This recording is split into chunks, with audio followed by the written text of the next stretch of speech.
Hey guys, tonight we're slipping back in time, far beyond soft pillows and streaming apps, beyond flush toilets and toothpaste, to a place where the floor is made of dirt, the roof leaks hay dust, and your neighbors might be pigs. Literally. You're about to wake up in a tiny medieval cottage, and trust me, this is not going to be a spa weekend. So before you get comfortable, take a moment to like the video and subscribe, but only if you genuinely enjoy what I do here. And let me know in the comments, where are you listening from? And what time is it right now where you are? It's always fascinating to see who's joining us from around the world. Now dim the lights, maybe turn on a fan for that soft background hum. And let's ease into tonight's journey together. The smell hits you first. Wood smoke, old cabbage, and something suspiciously sour. You open your eyes to dim light filtering through a single, filthy window pane, if you're lucky enough to have one. Otherwise, it's just daylight sneaking between the boards of the wall. Your straw mattress crackles as you shift, triggering an itch behind your ear. Was that a flea? Probably. You wake up freezing, and the thin wool blanket wrapped around your shivering body smells vaguely like damp dog.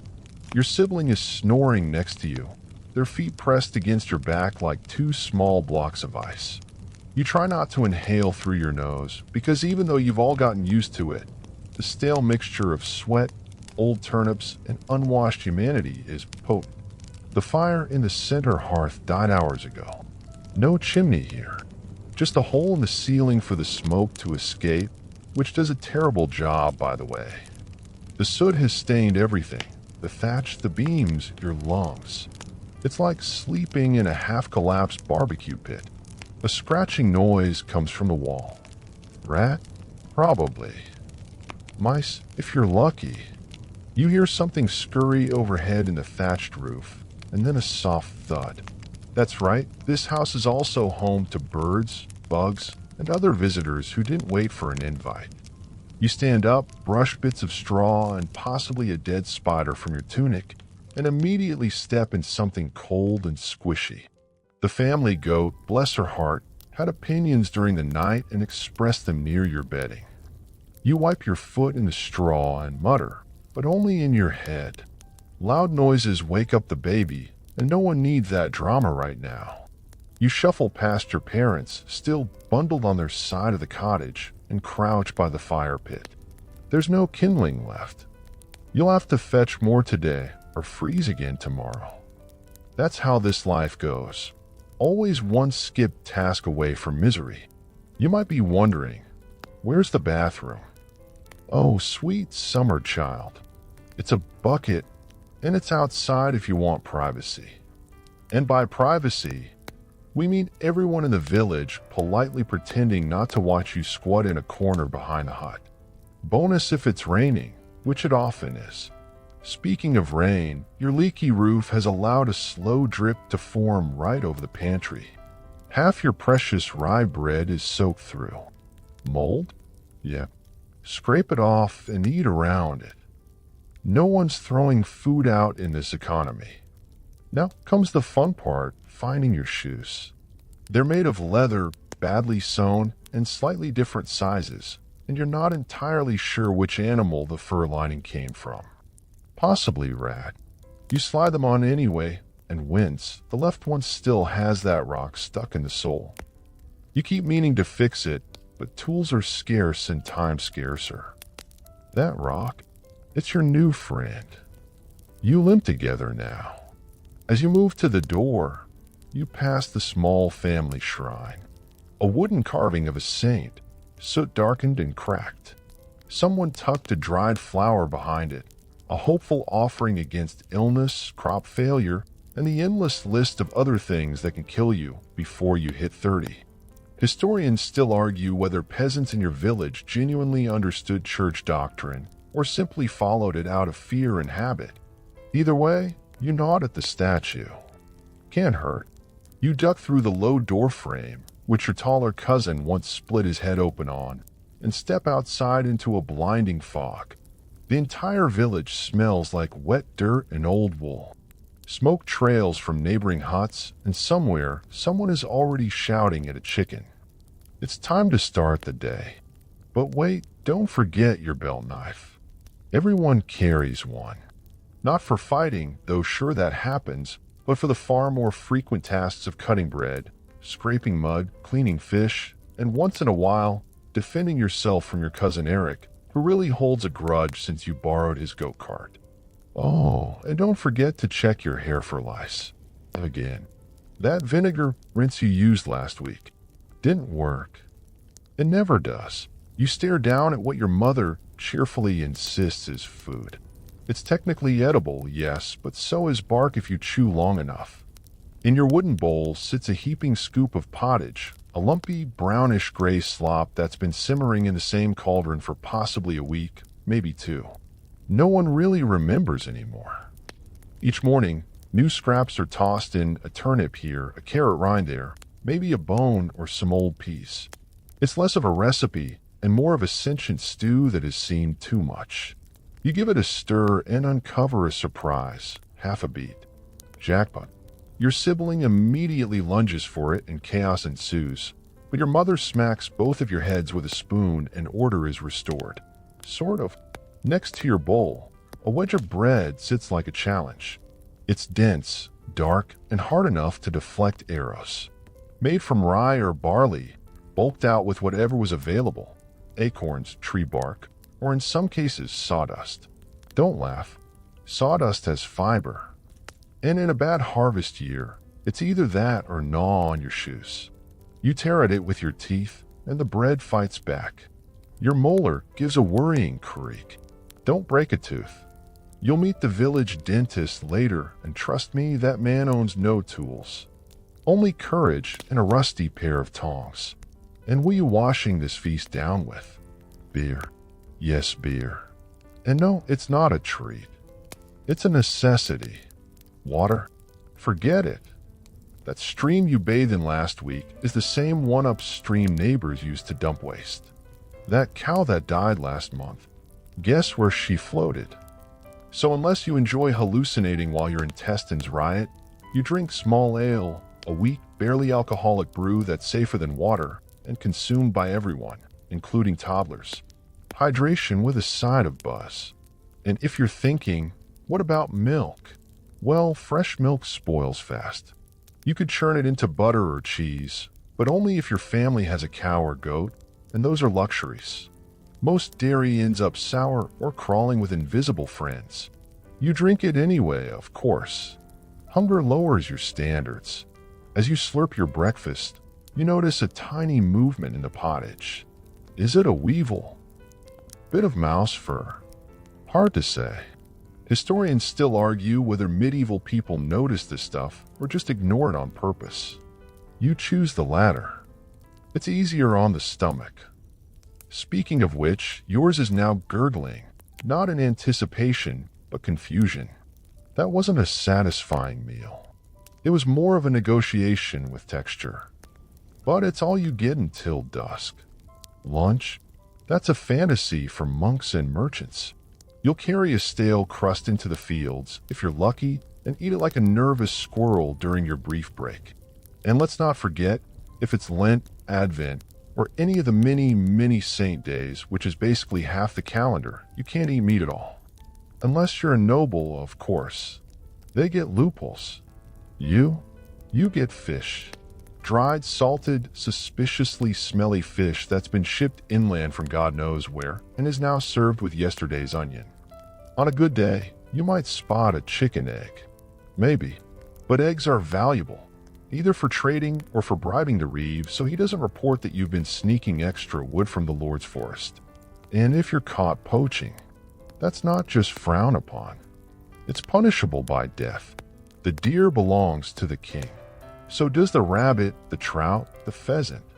You, however, belong to the cold. Oh, and let's talk about that salt. A pinch of it costs more than your father's boots. The rich lock theirs away in little carved boxes. You, on the other hand, use it sparingly, sometimes even scraping it from old pickle barrels, if you're lucky. So you finish your breakfast, which leaves you neither full nor happy. But the bowl is empty, so that's something. Your grandmother is licking hers clean. She's got 2 teeth left, and she wields them like tools. You glance across the table and catch your father eyeing the last spoonful in your bowl. You push it toward him. Survival in the Middle Ages isn't just about strength. It's about keeping alliances. And Dad helps you hoe the potato trench. You'll need him. Once everyone finishes eating, the bowls are rinsed with cold water and set back on the shelf. There's no soap, just a bit of grit and maybe a scrub with straw. Germ theory doesn't exist yet. Clean is more of a vibe than a state of being. Before you head out to work, your mother hands you a sliver of hard cheese wrapped in cloth. It's probably safe. Probably. There's a blue fuzz on one corner, but that might just be medieval seasoning. You shove it in your satchel with a sigh. That's your lunch. The cheese is hard enough to use as a weapon, but it'll keep you going through the plowing, maybe. Outside, the village is waking up. Smoke curls from roofs. Chickens screech their tiny lungs out, and your neighbor already smells like manure. The sun's not even properly up, but everyone's shuffling into their roles. Your stomach growls again. Not from hunger this time, but anxiety. It's going to be a long, cold, back-breaking day in the fields. And what if it rains again? What if that cough you've had for 2 weeks gets worse? What if there's a wolf in the woods, or your lord calls a levy and you're forced to grab a pike and march to war? Yusa, at least you had your pottage. You step outside into the morning chill, breath puffing white in the dawn air. Your boots, or rather the stiff leather scraps you've tied to your feet with twine, squelch into the mud almost immediately. The path to the fields is little more than a trampled track winding between thatched huts, pig pens, and chicken droppings. Welcome to your daily commute. There's no carriage, no bicycle, and certainly no lunch truck waiting when you arrive. Your job? Farming. Like 90% of the medieval population, you're tied to the land, not by choice, but by birth, obligation, and the sheer willpower of your feudal lord. You don't own the land. You don't even rent it. You work it in exchange for protection, taxes, and the vague hope that you won't starve this winter. Your first task is gathering tools. A wooden hoe, a rusty sickle, maybe a plow if the village ox hasn't collapsed again. It's communal, and everyone wants a turn. You once tried using a broken pitchfork as a backup. You're still picking splinters from your thigh. Today's task, turning the soil. It's hard-packed, half-frozen, and scattered with rocks, roots, and the occasional ancient shard of pottery, probably Roman. You dig anyway, sweat building under your layers of itchy wool. Every few feet, you pause to cough, spit, or rub your aching back. You're not even 30, and your spine already sounds like a bag of old bones tumbling down a hill. Here's your fun fact. Historians estimate that most medieval peasants only lived to around 30 to 40 years old. And not in a healthy, retire-by-the-lake kind of way. Any of your teeth fell out at 25 and you've already buried 3 siblings kind of way. You wipe your brow and push forward. There's no break room, no snacks, no supervisor telling you to take 5. The sun moves, you move with it. Your lunch break, when it finally comes, is a quiet squat near a tree stump. You unwrap that hardened cheese sliver and chew in contemplative silence while staring at your dirt-caked hands. And while you chew, your mind wanders to those with real jobs. The blacksmith, who spends his days hammering iron in a windowless shed that's always either blisteringly hot or freezing. The tanner, whose hands permanently smell like rotting hide soaked in urine. Yes, urine, it's used to soften the leather. Medieval chemistry at its finest. Or maybe you'd rather be a cooper, making barrels with no tools but a crude knife and a prayer that the wood doesn't split. All of them work sunup to sundown, all for the same result, barely surviving. And if you're a woman, congratulations. You get to do all of the above and raise children, keep the fire going, spin wool, cook meals, patch clothing, and pretend not to hear your husband snoring after drinking too much small beer. If you complain, you're called troublesome. If you complain too much, you might be accused of witchcraft. No pressure. By mid-afternoon, your back is a stiff plank, your hands are raw, and your stomach is already wondering if dinner will be more pottage or just dreams again. You trudge back home with a bundle of firewood strapped to your back, dodging puddles and pigs. Let's pause for a quirky historical tidbit. Peasants in some regions were legally obligated to use the Lord's oven to bake their bread and pay a fee to do so. That's right, even your bread has a toll. Some tried to build secret ovens in the woods, but if caught, the punishment could be severe. Baking treason, basically. As you pass through the village square, you spot the reeve, the local enforcer of the Lord's will. He's writing names on a wooden board, those who owe grain, wool, or labor. You glance away quickly, hoping he didn't notice you borrow a handful of rye last week. He probably did. But he's your cousin's husband, so maybe he'll let it slide. Back at home, your family gathers around the hearth. It's not cozy. The fire barely glows. You feed it with twigs and pray the wind doesn't sneak through the walls again tonight. Your hut's construction is charmingly simple. Wooden beams, mud plaster, straw insulation, and the structural integrity of wet cardboard. You hang your damp tunic by the fire and sit, legs stretched, next to your brother, who's plucking lice from his hair and tossing them into the flames. You do the same. It's bonding, really. Your father mumbles about needing to repair the fence. Your mother adds dried nettle to the pottage to make it stretch. Your little sister is chasing a chicken through the hut. There's a faint smell of mildew and goat. Somehow it's comforting. As the sun sets, you feel the weight of the day settle in your joints. Every muscle complains. Your feet throb. Your mind drifts to the noble's manor house up the hill. It's made of stone, has shutters, a roof that doesn't leak, probably even a cushion somewhere. Must be nice. But then again, they deal with politics, court intrigue, and the occasional poison cup. You deal with dirt, hunger, and one suspicious mole on your elbow. It's not glamorous, but at least it's honest work. Historians still debate whether the average peasant was truly miserable or just accustomed to it. Some records show singing during harvests, festivals with dancing, even jokes scrawled in monastery margins. Maybe it wasn't all pain and pickles. Still, as you stretch out by the fire and pull a flea-bitten blanket over your aching limbs, you can't help but think you wouldn't last a day in this world if you were soft. Good thing you're not. You wake before dawn, not because you want to, but because your body now operates on rooster time. No alarms, no snooze buttons, just the slow creaking of your bones and the smell of damp wool and old onions. Another day in medieval paradise. First order of business, relieve yourself. You think you'd get used to this, but you don't. There's no en-suite bathroom, no porcelain throne with scented candles and fuzzy floor mats. Instead, you grope your way outside with a flickering tallow candle, stepping carefully over sleeping siblings and the occasional rodent. Your toilet is a wooden bench with a hole cut into it, or maybe just a bucket if it's cold.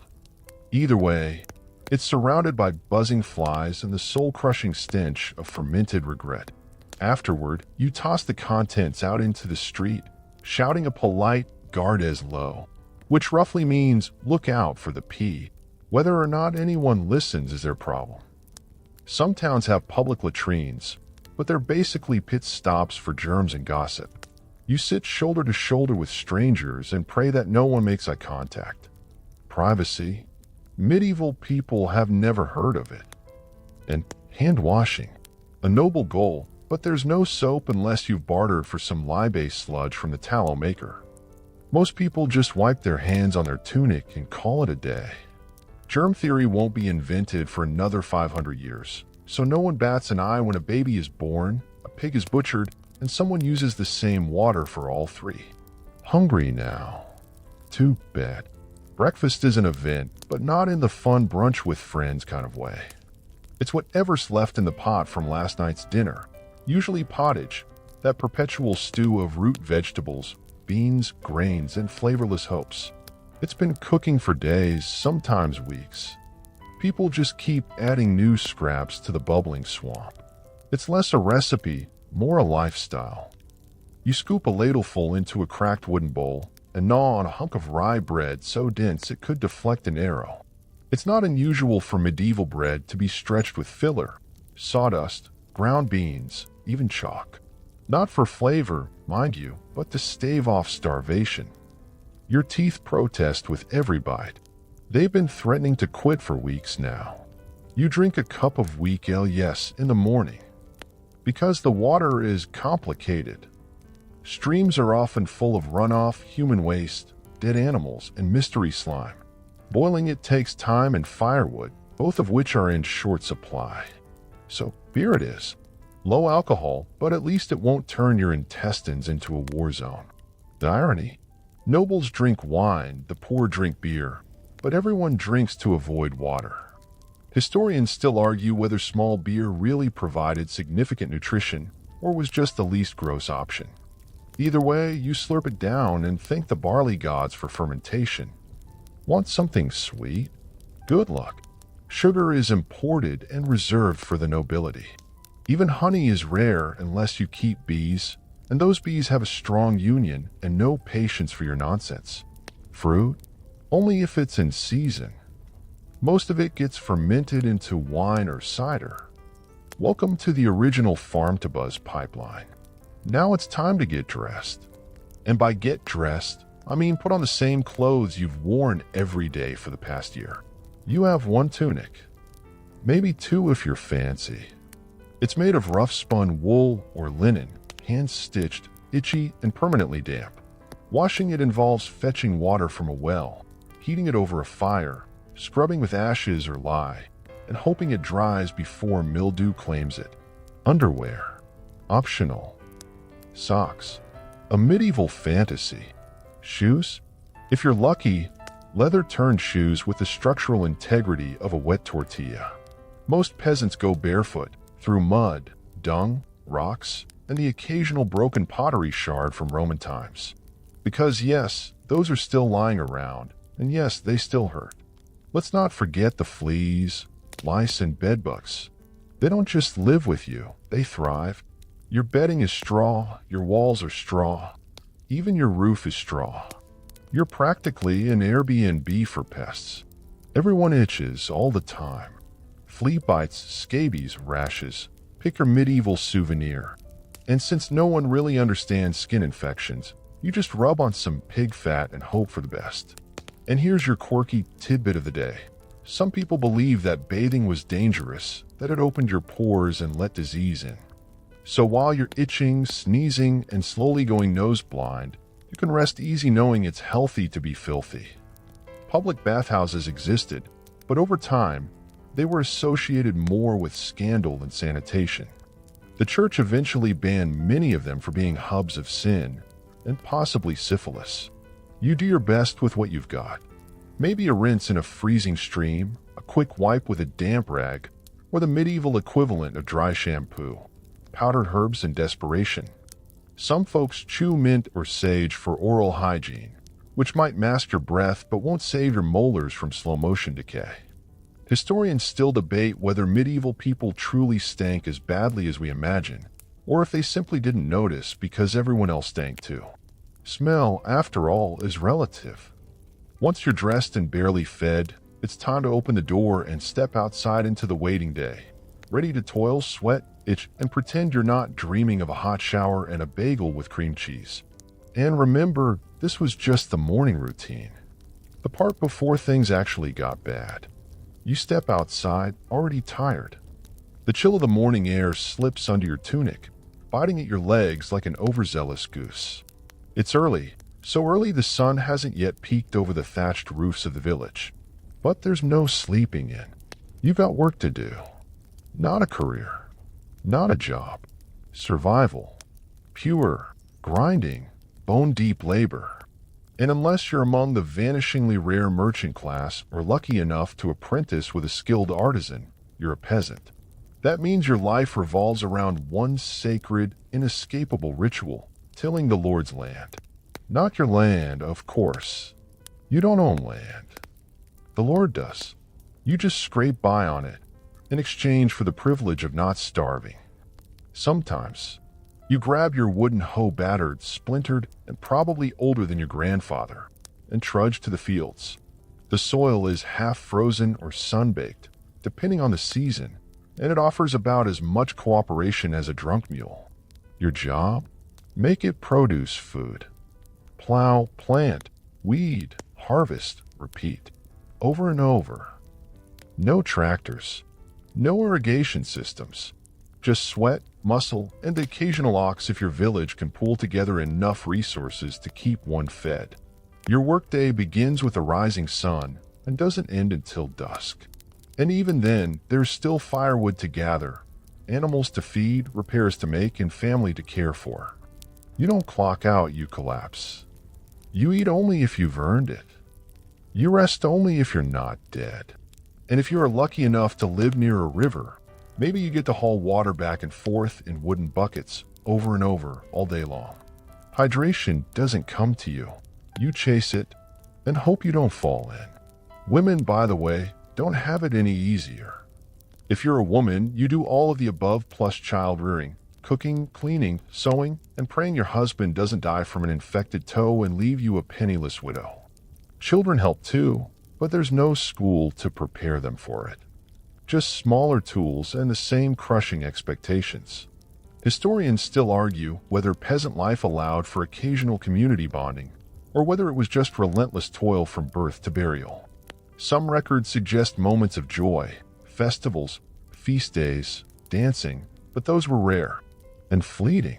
The rest of the time, you're a cog in a futile machine that doesn't care how tired you are. Here's the fun part: the weather hates you. If it rains, your crops flood. If it doesn't, they wither. There are no crop insurance plans, no food banks, no emergency rations. A bad harvest means hunger. 2 in a row means famine. You dig up tree roots. You boil shoe leather. You bury babies. And your Lord? He still takes his share. Because on top of everything else, you owe taxes. Not just in money, which you rarely have, but in chickens, grain, eggs, and time. Yes, time. A few weeks a year are spent doing forced labor on the Lord's estate. It's called corvée, and it's exactly as joyful as it sounds. Build his fence, dig his moat, repair his road, and don't complain, or you'll be fined, whipped, or tossed into the stocks, where your neighbors will pelt you with rotten turnips for afternoon amusement. And speaking of turnips, let's talk about diet again. Because even when you do manage to grow something edible, it's rarely enough.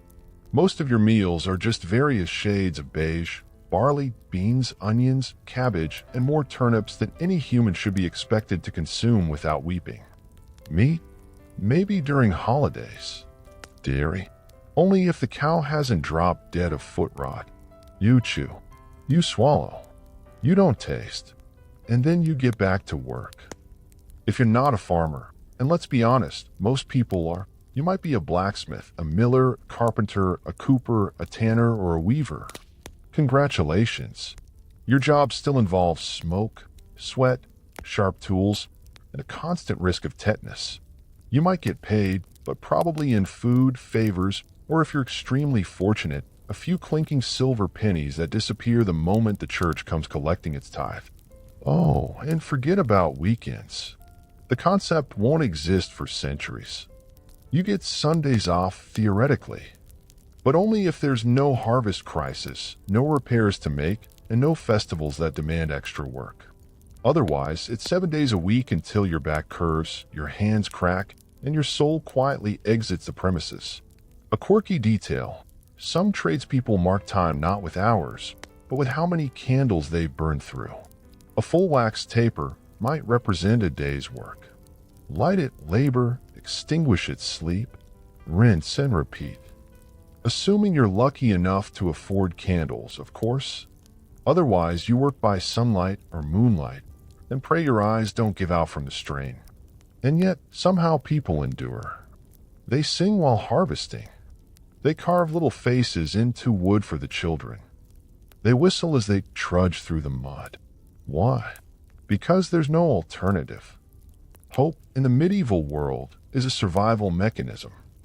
So you work, you ache, you scratch if flea bites. You pull weeds until your spine groans in protest. And when you finally stagger home, filthy and exhausted, you remember that tomorrow will be the same. And the next day. And the next. Until the harvest comes. Or the frost. Or something worse. You drag your aching limbs back toward your tiny, smoke-scented hovel. Your hands are raw. Your knees click. Your back, which started the day merely sore, now feels like someone tried to fold it in half and gave up halfway through. You've earned a rest, right? Too bad. You're about to face your next medieval challenge, the seasons themselves. In the Middle Ages, weather isn't just background noise. It's your boss, your jailer, your daily antagonist. There's no thermostat, no jacket with wicking fibers, no heated floors or air conditioning. There's just nature, and it's never in a good mood. Let's start with winter. It's not the magical snow-dusted wonderland you might imagine from storybooks.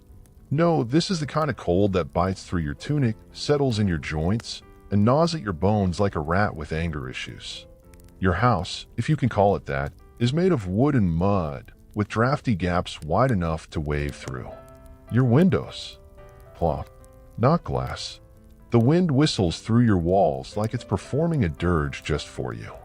You bundle yourself in the same old tunic you've worn since autumn. It's stiff from sweat, layered with grime, and smells like defeat. You try to sleep close to the hearth, but firewood is scarce. Gathering it from the forest is technically illegal, punishable by fine or even execution, because guess who owns the trees? That's right, the Lord. He owns everything, including the right to warm your own miserable toes. So you shiver under your blanket, which is less a blanket and more a slightly thicker cloth sack that's been shared by everyone in the family. Your breath fogs the air. Your teeth chatter like dice in a gambler's cup. You dream of warmth. You wake up with frost on your eyebrows.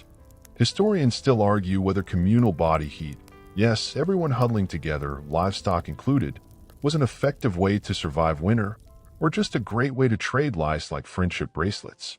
Now, fast forward to summer. Better, right? No. Summer in medieval Europe is the flip side of hell. Your one-room house becomes a clay oven.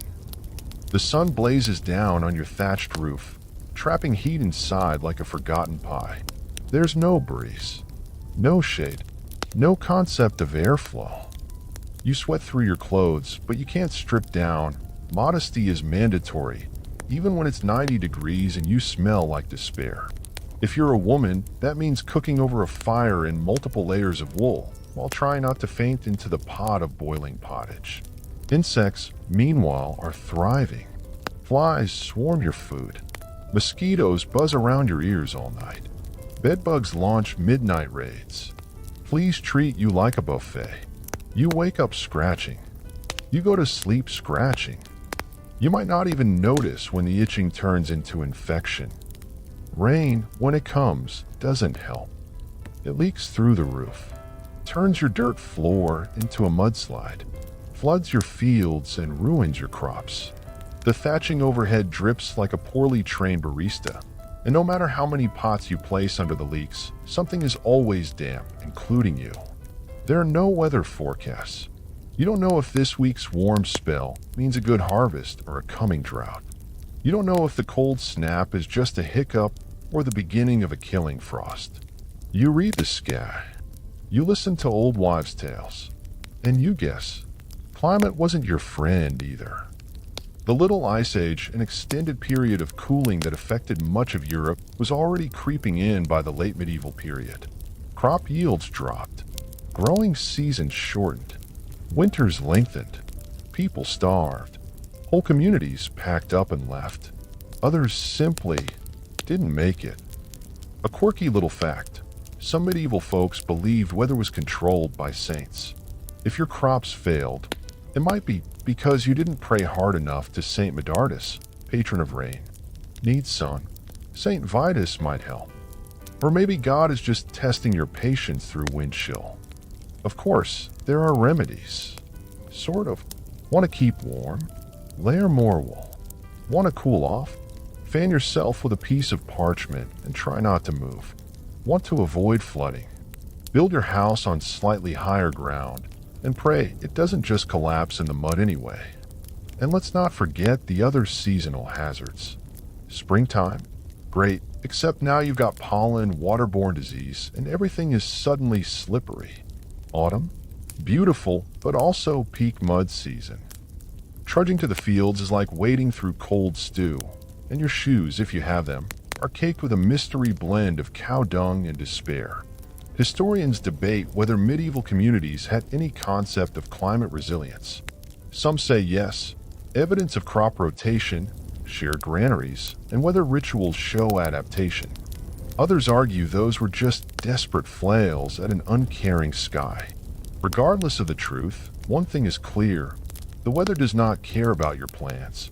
If you had a harvest festival in mind, too bad. If you're hoping for dry hay to feed your animals, tough luck. If you're hoping to wake up without a frozen nostril or a heat rash, keep dreaming. And speaking of dreams, how do you sleep through all this? Badly. In summer, you toss and turn, sweat-soaked and swatting at flies. In winter, you curl into a frozen knot, praying the fire doesn't go out. There's no mattress, just straw. There's no pillow, just a folded tunic.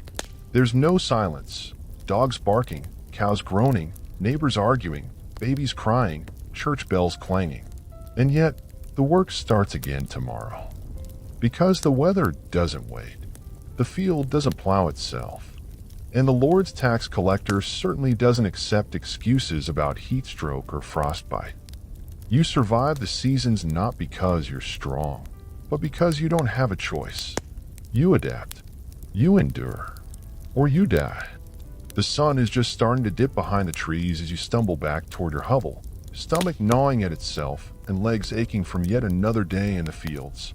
But don't get too excited. Dinner in medieval Europe isn't something you look forward to. It's something you endure. Food in this era isn't comfort. It's a gamble. A constant reminder that survival here isn't about thriving. It's about scraping by without being poisoned by your supper. Tonight's menu? A murky bowl of pottage, the same one you had for breakfast and lunch. In fact, it's the same pot that's been bubbling over the hearth for the past several weeks. It's never fully emptied, only topped off with whatever the family could scavenge or grow. Turnips, barley, onions, a suspicious hunk of root vegetable that no one can name but everyone agrees is probably fine. There's no seasoning. Spices are luxuries reserved for the rich. A single pinch of pepper could cost more than your monthly earnings. Cinnamon, nutmeg, those are what kings sprinkle on their desserts, not what you stir into your swamp stew.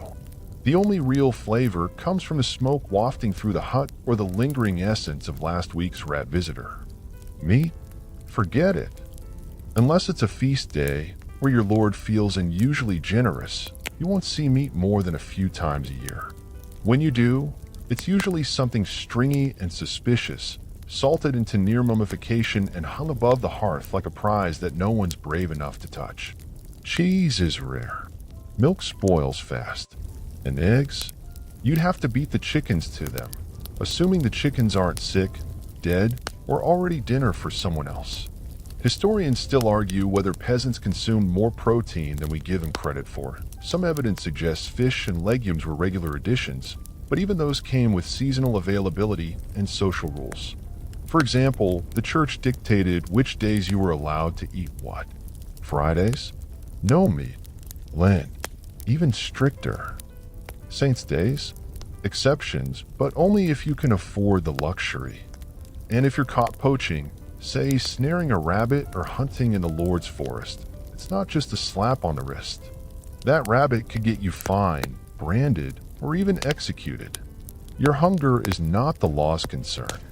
Bread is the staple, and not the fluffy, golden kind that makes your kitchen smell like a bakery commercial. No, this is rough, dark, brick-hard bread made of rye or barley. Wheat is too expensive. In times of famine, peasants mix their flour with sawdust, ground acorns, or worse. The result? A dense, bitter lump that breaks more teeth than fasteners. You don't slice this bread. You gnaw on it, wedge it under your arm to soften it, or soak it in your pottage and hope it doesn't splinter. A quirky little fact. Some people in the Middle Ages believed that bread made from beans or peas could cause wind or make you weak. And yet they ate it anyway, because the only alternative was nothing at all. And then there's the ergot. Ever heard of bread that drives you mad? Rye, under the right damp conditions, grows a lovely little fungus called claviceps purpurea. It causes ergotism, a nasty condition involving seizures, hallucinations, convulsions, and even gangrene. People called it St. Anthony's fire. One bite of the wrong loaf, and your evening meal turns into a religious experience or a funeral. Want something sweet to cut the misery? Good luck. Sugar is rare, imported, and mainly used by the nobility. Most peasants had to make do with honey if they were lucky enough to have access to bees. Otherwise, your dessert is an extra scoop of pottage with a bit less dirt in it than usual. Now let's talk drinks. Water is the obvious choice, right? Wrong. The nearest stream is a biohazard zone. Upstream, someone dumped a chamber pot. Downstream, a goat carcass is rotting quietly. Town wells might be contaminated with waste. Rain barrels, full of mosquito larvae and algae. So you drink beer. Weak beer, often called small beer, brewed to have low alcohol content and just enough boiled water to be safer than anything else around. Even children drink it. Not for fun, but because it's the least deadly thing you can pour into your mouth. Historians debate how consistent the beer quality was across different villages. Some records show surprisingly advanced brewing techniques, while others suggest you were lucky if your drink didn't make your teeth float. Either way, it wasn't a party. It was survival.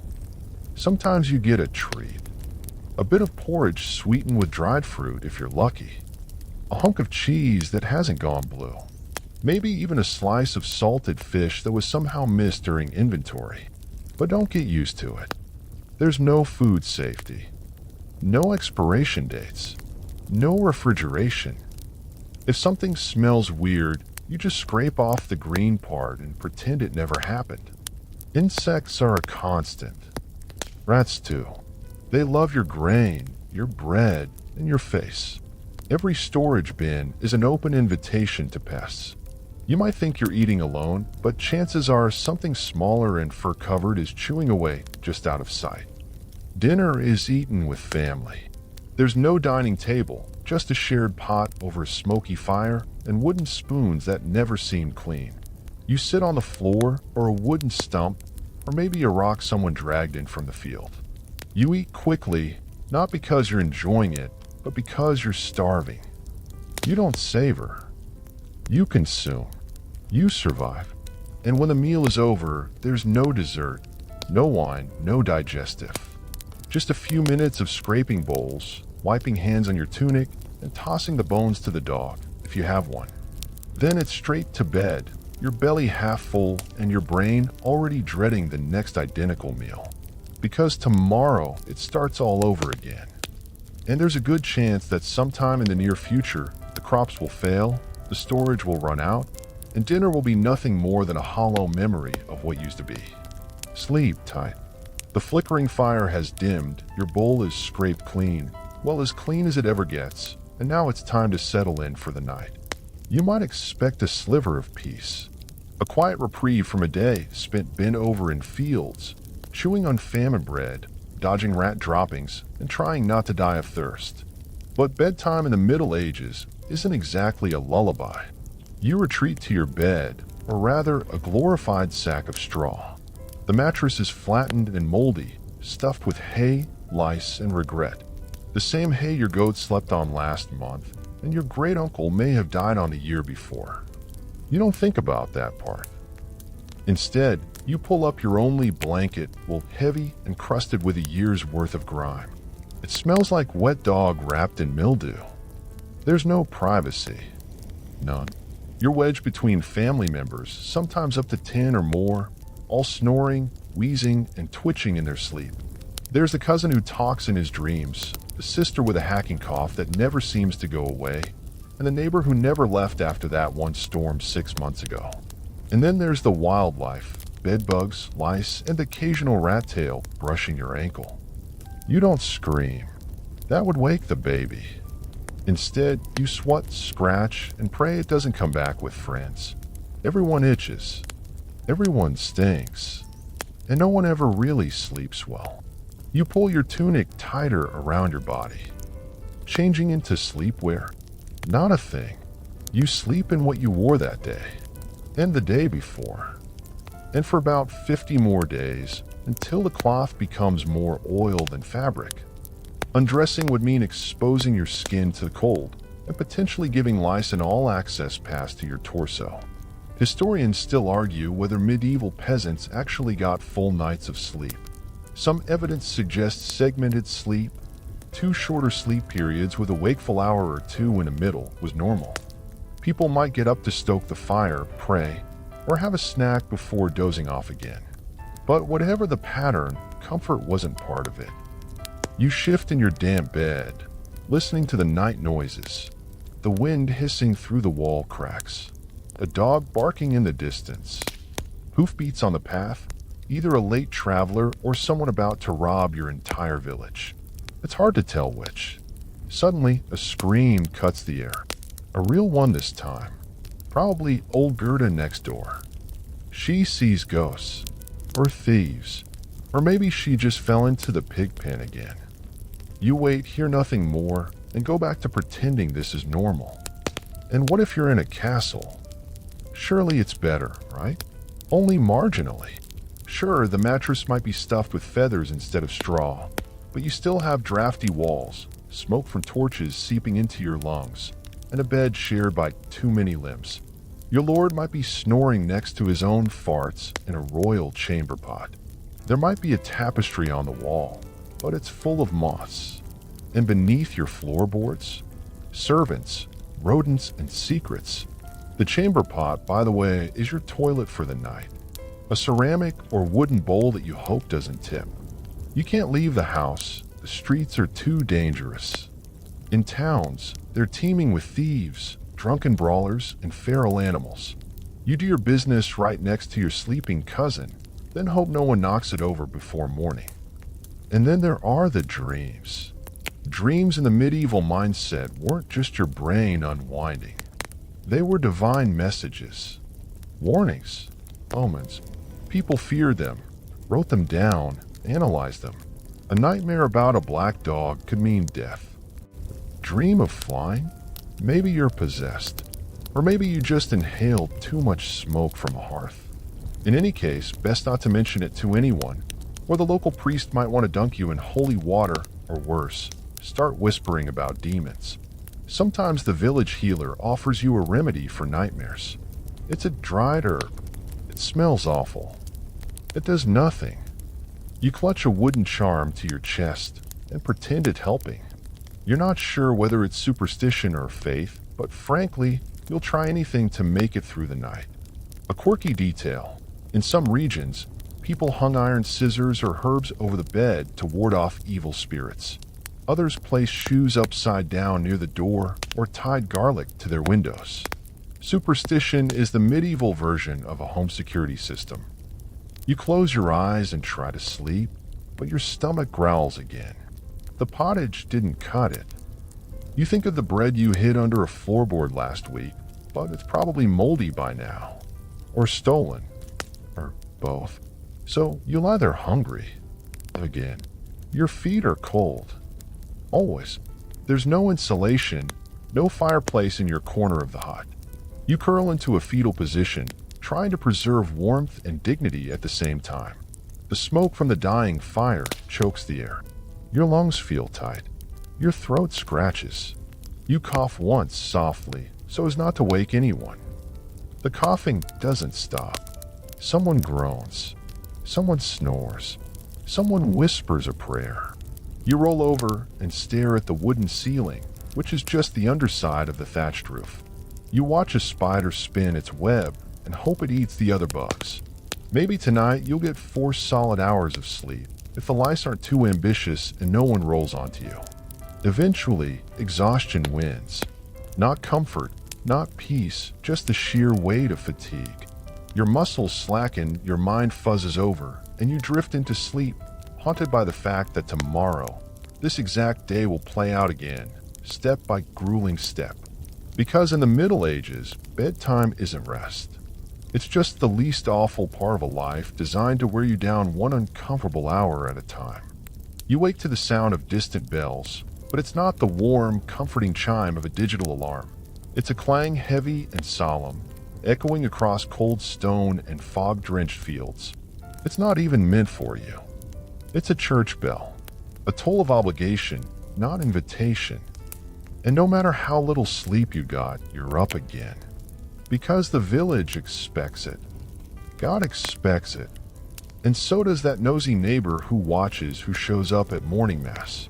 Religion isn't a gentle suggestion here. It is the framework of your life. It tells you when to eat, when to fast, how to marry, how to raise children, and when to bury your dead. It defines right from wrong, sin from salvation, and even governs how you think about your dreams, your pain, your luck. You don't question it. Not openly. Questioning is dangerous. So you rise, stiff and tired, rub the sleep from your gritty eyes, and make your way to the chapel.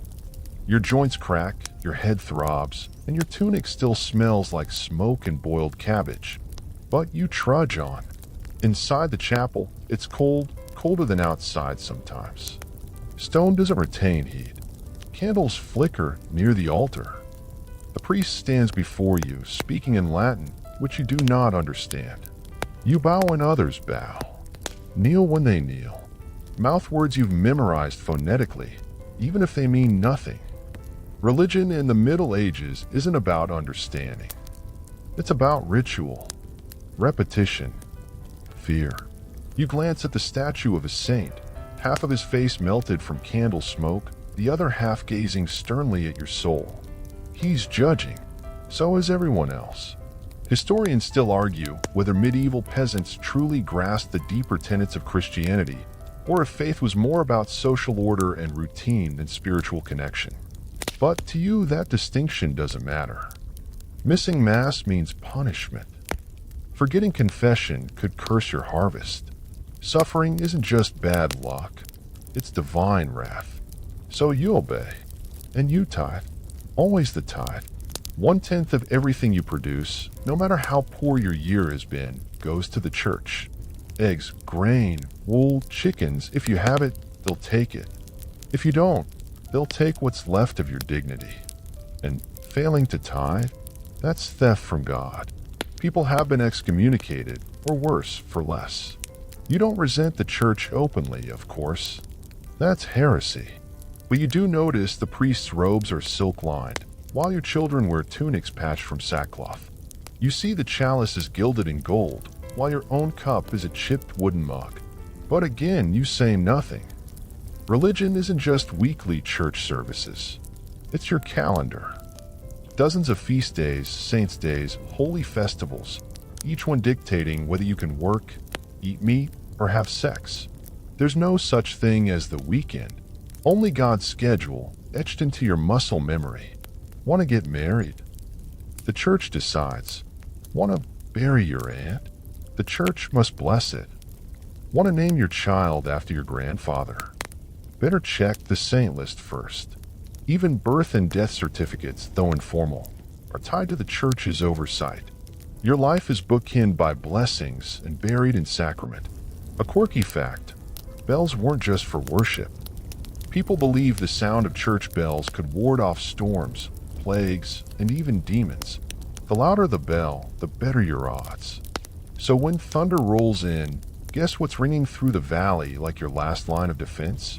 And if something goes wrong, crop failure, illness, a weird mark on your leg that wasn't there yesterday, it's not just biology or weather. It's punishment for a sin you forgot or one someone else committed nearby. You might offer penance or prayer. Or if you're feeling extra desperate, you might buy an indulgence. Yes, that's a thing. Pay the church some silver and shave time off your future purgatory sentence. It's like spiritual bribery, but officially sanctioned. Women have it worse, of course. The church tells them to be silent, obedient, and pure. Eve, after all, was the reason for the fall.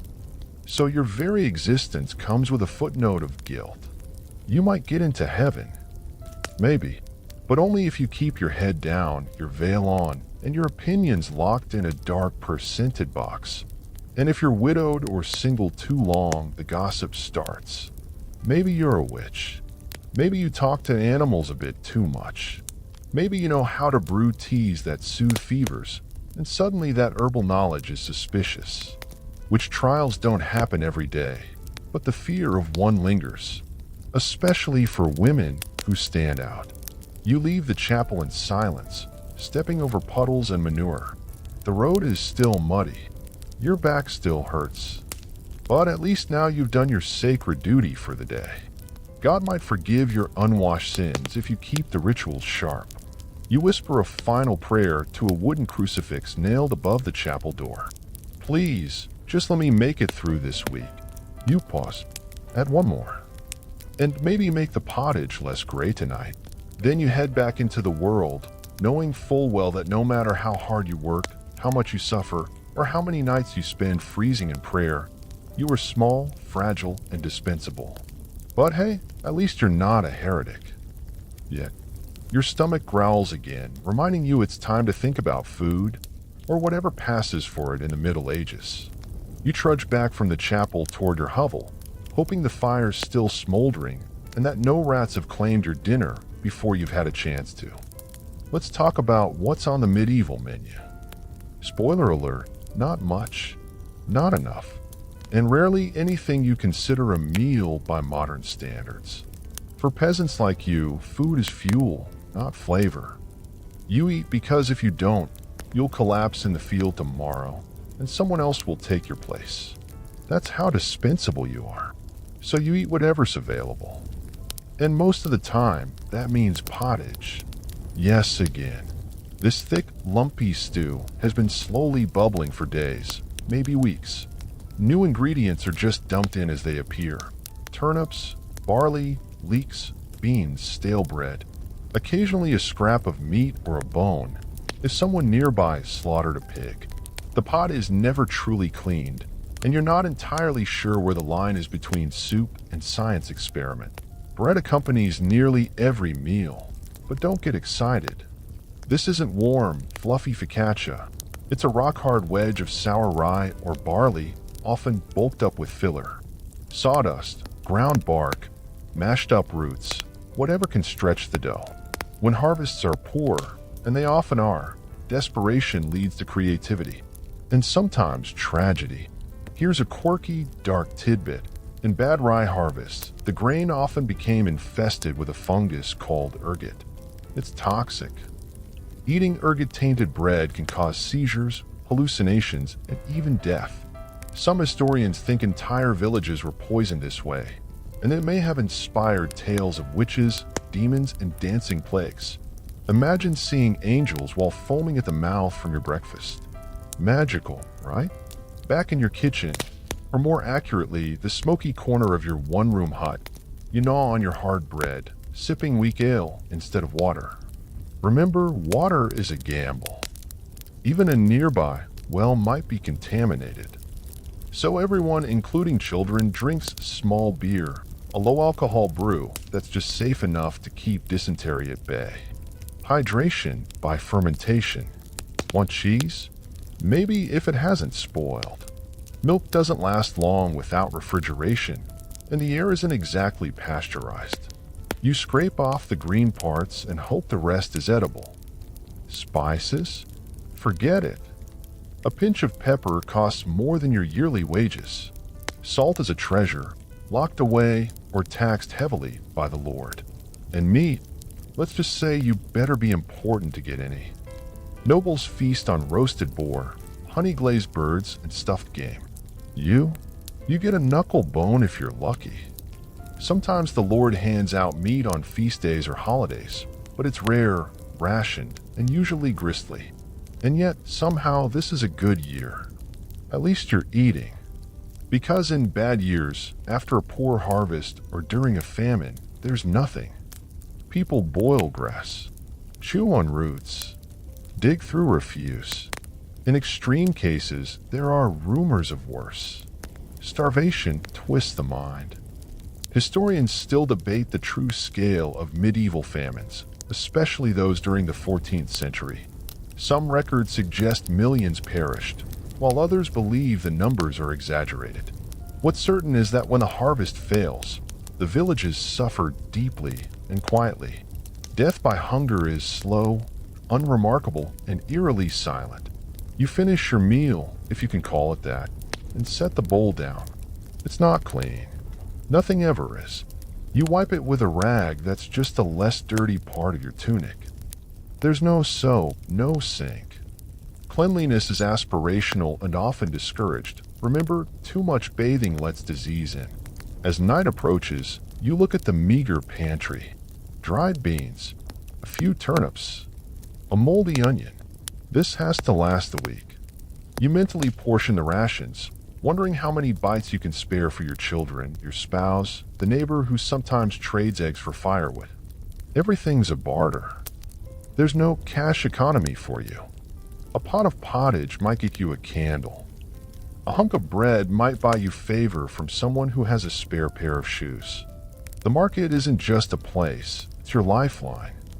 And when that lifeline breaks, it's not just hunger that follows, it's death. You think of the rats again, of how they skitter across the beams at night, sniffing for crumbs, bold enough to crawl across your sleeping limbs. They're not pests, they're part of the ecology. Just like the lice, the fleas, the flies. Everyone's eating, everyone's hungry, and yet somehow life continues. The food doesn't nourish, it doesn't satisfy, but it sustains you just enough to face another day of cold mud, harsh bells, and broken tools. Your belly aches, but at least it's not empty. Not yet. You whisper thanks, not out of joy, but out of fear. Fear that if you don't, the next meal might not come. And then, what?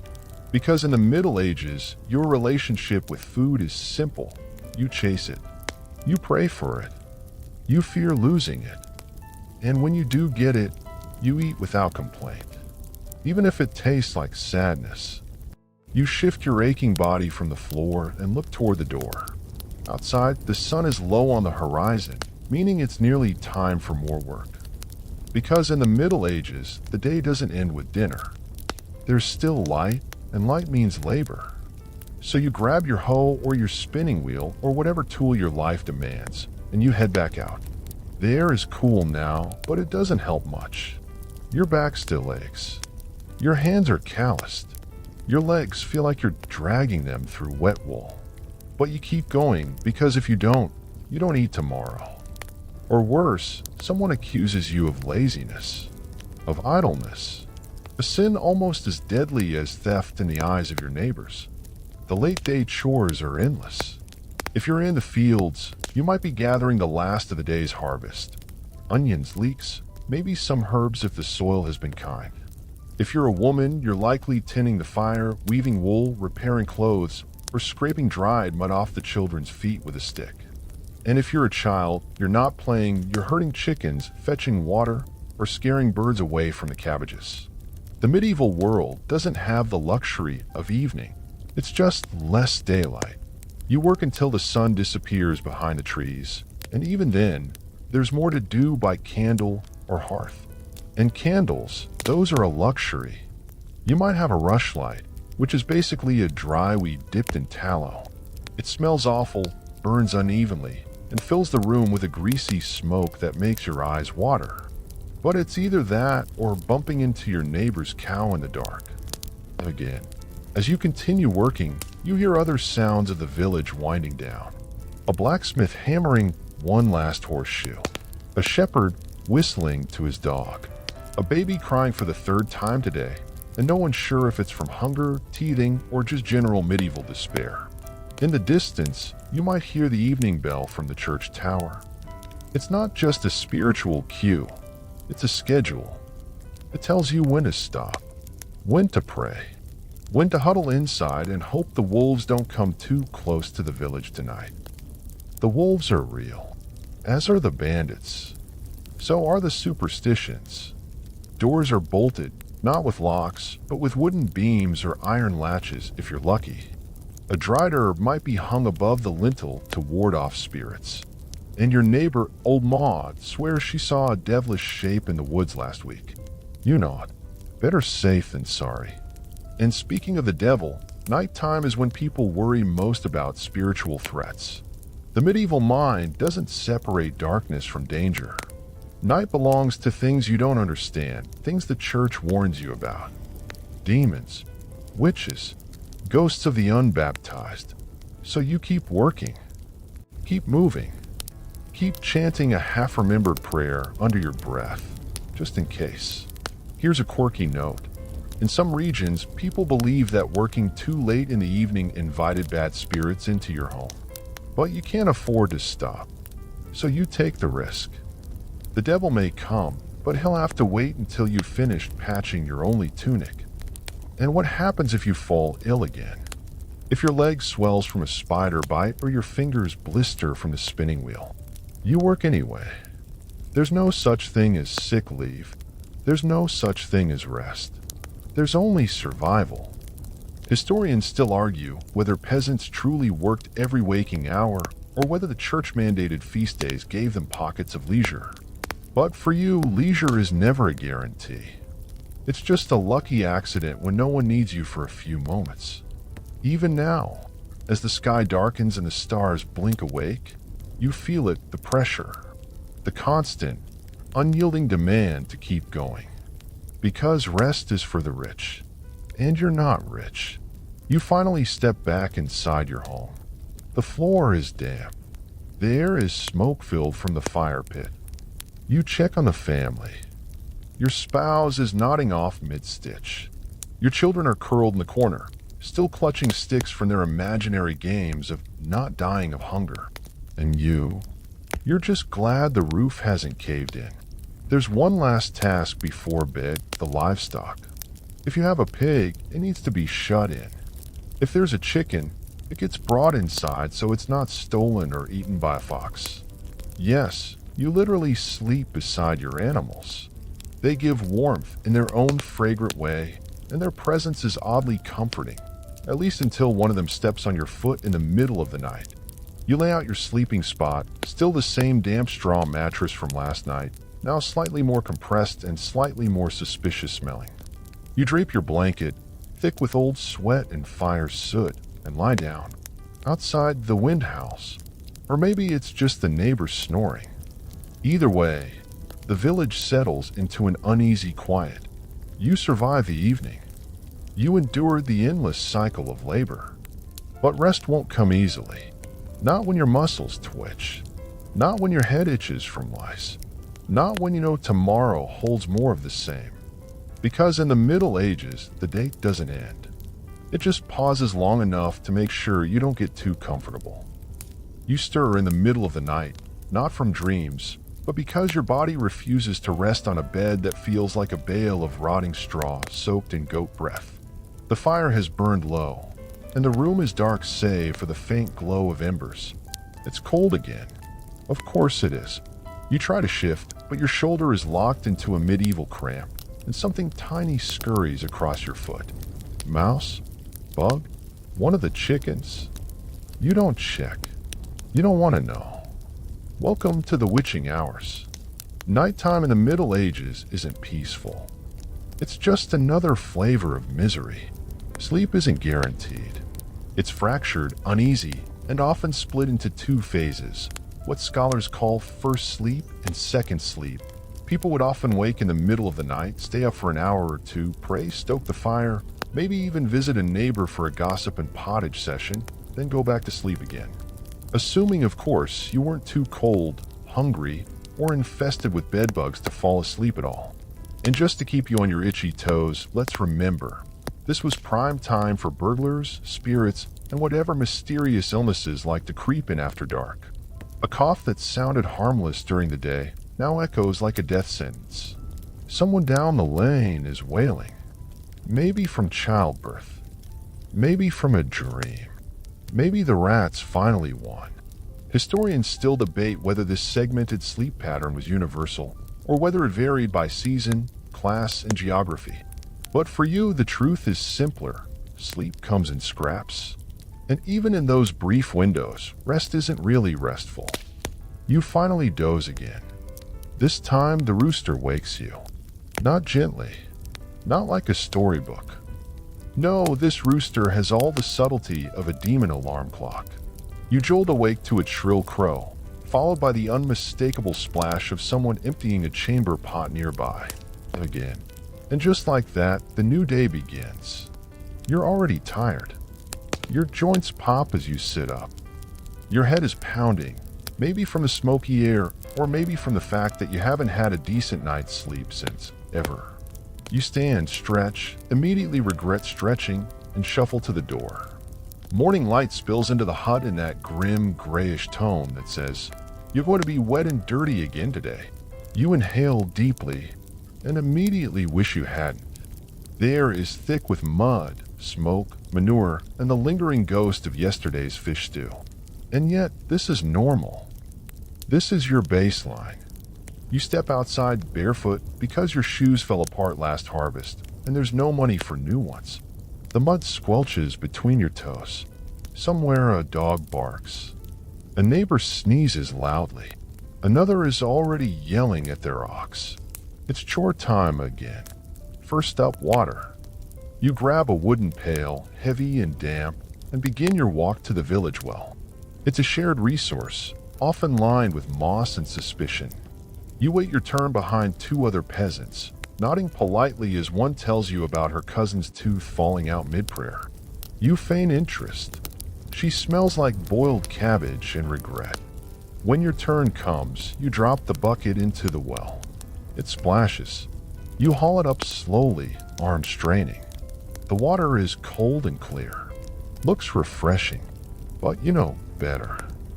You squint into it, wondering, is that a leaf or a floating frog corpse? No matter. You carry it home. You have to. Your family needs it for cooking, for drinking, for splashing their faces and pretending it counts as bathing. Back at the hut, more chores await. Chickens need feeding. The goat needs milking. Or, in this case, aggressively coaxing while it screams into your ear like a tiny horned banshee. The pig needs something. You're not sure. It keeps trying to chew your tunic. There's also bread to be made, but you're out of flour. Again, you consider asking your neighbor for a handful, but last time you did that, she gave you a loaf so hard you chipped a tooth. And remember, today isn't just another slog through grime and hunger. It's a market day. Once a week, or maybe twice a month, depending on your village, a local market appears. Merchants, farmers, tinkers, and thieves all gather to sell their wares. It's your one chance to barter for goods you desperately need. Salt, soap, a new spoon, because yours got stolen by that weird toddler across the lane. You wrap your goods in a cloth and prepare to make the trek. It's not far, but it feels eternal when your shoes are just hope and your knees feel like wet breadsticks. The road to the market is uneven, pocked with stones, puddles, and worse. You pass a few other villagers along the way. Each as exhausted as you. One carries a basket of turnips, another clutches a chicken like it's their emotional support animal. Everyone nods, silently agreeing, we're all equally miserable. The market itself is loud, chaotic, and smells like fermented everything. Stalls are set up with crude canopies. Merchants shout. Children dart between legs. A juggler throws 3 moldy apples and a spoon into the air to mild applause. You trade a handful of eggs for a pinch of salt and a ragged pair of socks that may or may not be cursed. You eye a tiny wedge of cheese, but it's priced like gold. You sigh and move on. On the edge of the market, someone is selling charms, bits of bone and string meant to ward off evil. The seller swears one of them kept his cousin from being cursed by a plague witch. You nod, intrigued, but you only have 3 coins left, and one of them is probably fake. You leave the market, heavier with goods but no happier. The walk home is slower. Your feet throb. The wind is picked up. Rain is threatening. Again. But hey, you made it through another medieval morning. You didn't fall in a well, get mugged, or contract leprosy. That's a win. As you trudge back through the village gate, past the pigs and gossip and prayer bells, you allow yourself one deep breath of smoke-filled air. This is your life. This is every day. And somehow tomorrow you'll do it all again. You step back into your hut, clutching your threadbare market haul. The fire's out again. Of course it is. Your hands are stiff from the cold, and your new socks already smell like wet dog in desperation. But hey, they're an upgrade. The rest of the day, more labor, narrowly. You set down your things, quickly tuck away the salt so your cousin doesn't accidentally borrow it, and gulp a ladle of weak beer. It's warm and flat. Perfect. Outside, the sun hangs low mid-afternoon, by the look of it, but the sky's already brooding. Dark clouds gather like they've been waiting for just this moment to ruin everything. It's field time again. You trudge out, back bent like a question mark, tools in hand. This patch of land isn't even yours. It belongs to your lord, who hasn't set foot here since the last time he wanted a new hunting dog blessed. But you owe him labor, so you hoe and weed and dig again and again. And this is no cheerful farming montage. The earth is unforgiving. It clumps. It dries. It mocks you. The wind kicks up. Dirt stings your eyes. A crow cackles overhead, and you briefly wonder if it's laughing at you. Probably. Even the birds are jerks in the Middle Ages. And then your back twinges. Not the usual sore ache, but a sharp twist, like someone jabbed you with a hot poker. You drop the hoe and double over. But no one comes to help. No one ever does, because everyone else is too busy trying not to fall apart themselves. And besides, you're replaceable. The Lord has more peasants. The village has more hungry mouths. You are, as the town priest once implied during a sermon, dust with opinions. You stretch, grimace, and keep going. By late afternoon, the clouds break open. Not into rain. No, that would be useful. Instead, it's hail. Tiny malicious ice balls batter your shoulders as you rush to cover what little produce you've harvested. You curse under your breath, then immediately apologize to the sky. Just in case. Back at home, everyone is miserable. Your brother twisted his ankle chasing a duck. Your aunt has a boil the size of a plum. The dog is missing again. And dinner is still pottage. Still, the same grim, bubbling sludge made from everything and nothing. A gray, featureless soup that seems to mock your sense of taste and home. You slop it into your wooden bowl and chew. And chew. And chew. There's something crunchy in it. You don't ask what. Over dinner, no one talks much. Maybe it's exhaustion. Maybe it's the fact that everyone's mouths hurt too much from decaying teeth. Or maybe there's just nothing new to say. You already know tomorrow will be exactly the same. Later, the rain finally arrives. Right after you patch the leak in the roof with a goose feather and a prayer. Too late now. Your sleeping area is damp. Again. Your clothes are still wet from earlier, but they're also your blanket. So on they go. Cold wool on colder skin. You try not to think about what lives inside the seams. As the fire hisses and dies, someone across the village screams. Could be a fight. Could be childbirth. Could be wolves. No one moves to check. You lie back down. You itch. You ache. You stare into the dark. And then, just when you think maybe, just maybe, you might drift off, you remember the taxes. Yes, taxes. Medieval ones. Your lord demands part of your harvest. The church wants its tithe.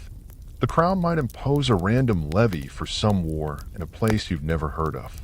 And if you miss a payment, Expect a visit from a man on a horse who speaks Latin and carries a whip.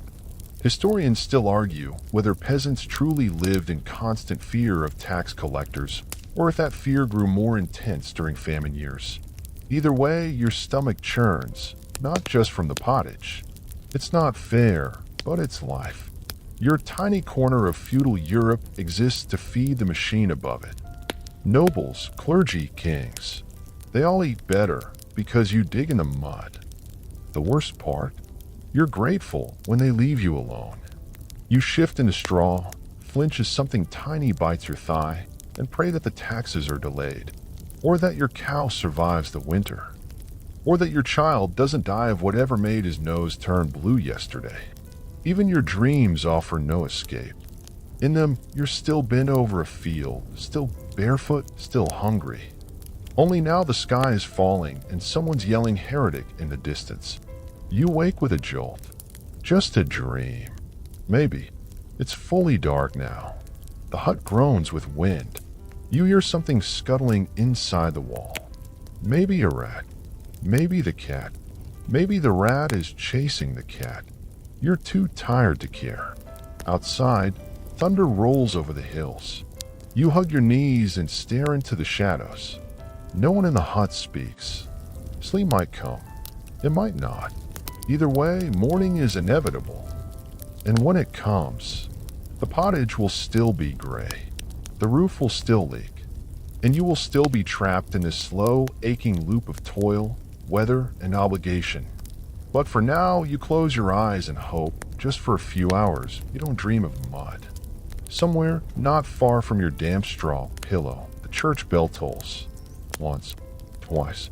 The slow, heavy clang cuts through the dark like a priest's glare in the middle of confession. And just like that, another medieval day has begun. You don't even open your eyes at first. What's the point? You already know what's waiting for you. The smell of mildew, the sound of someone coughing into the same blanket everyone shares, and that awful gritty feeling in your mouth like you chewed in a gravel path while sleepwalking. You sit up. Carefully. Your joints feel like old hinges, stiff, unwilling, a little insulted to be used again. There's no rise and shine here. There's just rise and try not to die. Your family stirs around you. Someone's already fumbling with the fire. It takes 3 tries to get it lit. You can't tell if the smoke is from damp wood or if someone threw a rat in by mistake. Either way, it warms the room. Slightly. Breakfast. You guessed it. Pottage. This morning's version includes a surprise, what might be a turnip, or might be a particularly sturdy piece of last night's bread. You don't ask. You just chew. Slowly. Mechanically. There's not much conversation. Everyone's conserving energy because you'll need it. Today is Holy Day, which sounds like a break, right? Maybe some extra rest. A bit of peace? Wrong. It means Mass long and cold and incomprehensible. It means processions, fasting, and possibly flagellation if someone nearby is feeling extra pious. Holy days in the Middle Ages are less joyful celebration and more mandatory spiritual endurance trial. You shuffle to the church with everyone else, wrapped in your one tunic like a soggy burrito. The priest stands at the front, droning in Latin. You don't understand a word. No one does. But you nod along, kneel when you're told, and whisper amens like your life depends on it. Because it does. See, in the Middle Ages, your soul isn't just yours. It belongs to the church. And the church, it keeps the receipts. Skip Mass? That's a sin. Talk during Mass? Bigger sin. Fall asleep during Mass? You might wake up with a sore back and a lecture from the local bishop about demons entering through your dreams. Historians still argue how deeply most peasants internalized church doctrine versus how much was performative, but one thing's clear, there was no escape from religion. Not in life, and definitely not in death. After Mass, the priest walks among the villagers, occasionally offering blessings, more often offering reminders. Tithe is due next week. The bishop is visiting. Someone's child coughed in a suspicious way. better start praying. You nod, smile politely, and back away before he notices your muddy shoes. Last time, he made a whole sermon about it. Back home, your holy day continues. You're not allowed to work, technically. So instead you clean. Quietly. You pick lice off your shirt. You scrape mold off the wall. You pray the roof doesn't collapse. Somewhere, a baby starts crying. And keeps crying. You cradle your mug of warm beer, the medieval equivalent of comfort food. It does not comfort, but at least it's not water. There's a knock on the door. No, not a knob, a pounding. That's never good. It's the reeve, the Lord's man, come to collect or inspect or threaten, depending on his mood. Today he's cheerful, which is somehow worse. He wants to inspect the grain stores. You know what that means. You'll voluntarily donate a portion to the manor's reserves, and in return, you get the pleasure of not being accused of theft. So you show him the grain, and he takes the best sack. You smile. You thank him. And then you spend the rest of the afternoon fantasizing about building a catapult and launching him into the swamp. Of course, you don't say that out loud. That will be treason. Or heresy. Or both, if the priest is feeling imaginative. By dusk, the village smells like ash and sweat. Fires burn low. People shuffle to their homes. You sit by your doorway, watching the sky turn bruised and heavy. Another day down. The good news, you're still alive. The bad news, so is your neighbor's goat. And it's eating your laundry again. You chase it off with a stick, then collapse onto your straw bed. One of your feet cramps. Your back knots. Your stomach grumbles. Sleep, when it comes, is dreamless. Just a long, heavy blackout. But before it drags you down completely, you think of something. Tomorrow is the festival of Saint who knows what. There might be music. There might be dancing. There might even be Dare You Dream, *** bread with honey ***. But then again, there might just be rain, or plague, or taxes, or all three. So you pull your blanket over your head, listen to the rats in the rafters, and whisper a little prayer, not to avoid sin, or survive the winter, or please your Lord, but just for one morning where the pottage tastes slightly less like disappointment. You wake before dawn, not because you want to, but because someone outside is already hammering something loud, metallic, and unnecessarily close to your ear. The sky is still dark, the kind of dark that promises cold. You don't even need to move to know the air has turned sharper. You can feel it in your nose, your fingertips, your knees, which as usual creak like a barn door with trust issues. You reach for your tunic, still damp from yesterday's sweat. It clings to you like regret. Somewhere in the corner, your neighbor's child is crying. Again. You've started to wonder if that baby ever sleeps. You certainly don't. Today is market day, which means a break from endless plowing. Yes, but it also means walking several miles on an empty stomach with a sack of dubious vegetables and the hope that someone finds your shriveled cabbage exciting enough to trade. The road is muddy, lined with wheel ruts and dung, and your shoes, if you could call these strips of leather shoes, do little more than let your toes think they're protected. You slip twice, nearly fall into a puddle that may or may not be entirely composed of cow urine, and finally arrive, out of breath, legs numb, hands freezing at the edge of town. And what a town. It stinks. It always stinks. A chaotic blend of body odor, dead fish, stale beer, and something that might once have been cheese now turned into a biological weapon. You navigate through shouting vendors, beggars with outstretched hands, pigs on ropes, and a man selling fresh eels from a barrel that looks more like a swamp in crisis. You try to trade your cabbage. No takers. One man sniffs it and recoils. A woman offers you half a turnip and a cracked comb. You accept. You don't even have hair long enough for a comb. But it's something. Then come the tax collectors. Wearing cloaks too clean for the season and eyes too hungry for comfort, They stroll through the stalls like crows picking through scraps. They take a handful of onions from someone, a loaf of bread from someone else. They nod to the reeve. They do not smile. You lower your eyes, clutch your cracked comb, and try to look forgettable. Historians still argue whether the average medieval peasant truly accepted their position in the social order or merely endured it out of necessity. Either way, the outcome is the same. You survive by being invisible, silent, small. You finally buy a scrap of cloth from a traveling merchant, a colorless square of rough linen. You'll use it to patch your tunic, or more likely, to bandage your foot after stepping on another nail. You eat a crust of bread by the side of the road. It is so dry it turns to gravel in your mouth. The beer you bought to wash it down is warm, flat, and sour. You drink it anyway. You walk home slower than before. Your legs ache.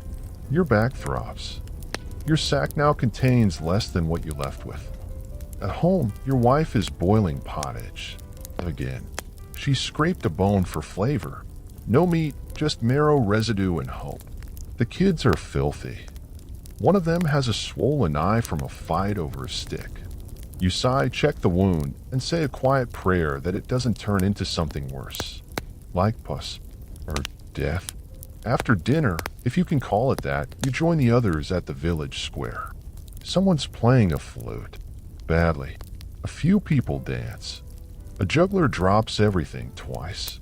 The priest watches, frowning. No one is drunk enough to find this entertaining, but they pretend anyway. Laughter is as valuable as bread, maybe more. There's a girl singing a folk song, something about a fox, a goose, and an innkeeper who steals babies. You don't know the words, but the melody sticks with you as the sky deepens to velvet and the first stars blink into view. You head home under that starlight. For once, the air is still. You crawl into bed, pull your flea-infested blanket over your aching body, and exhale.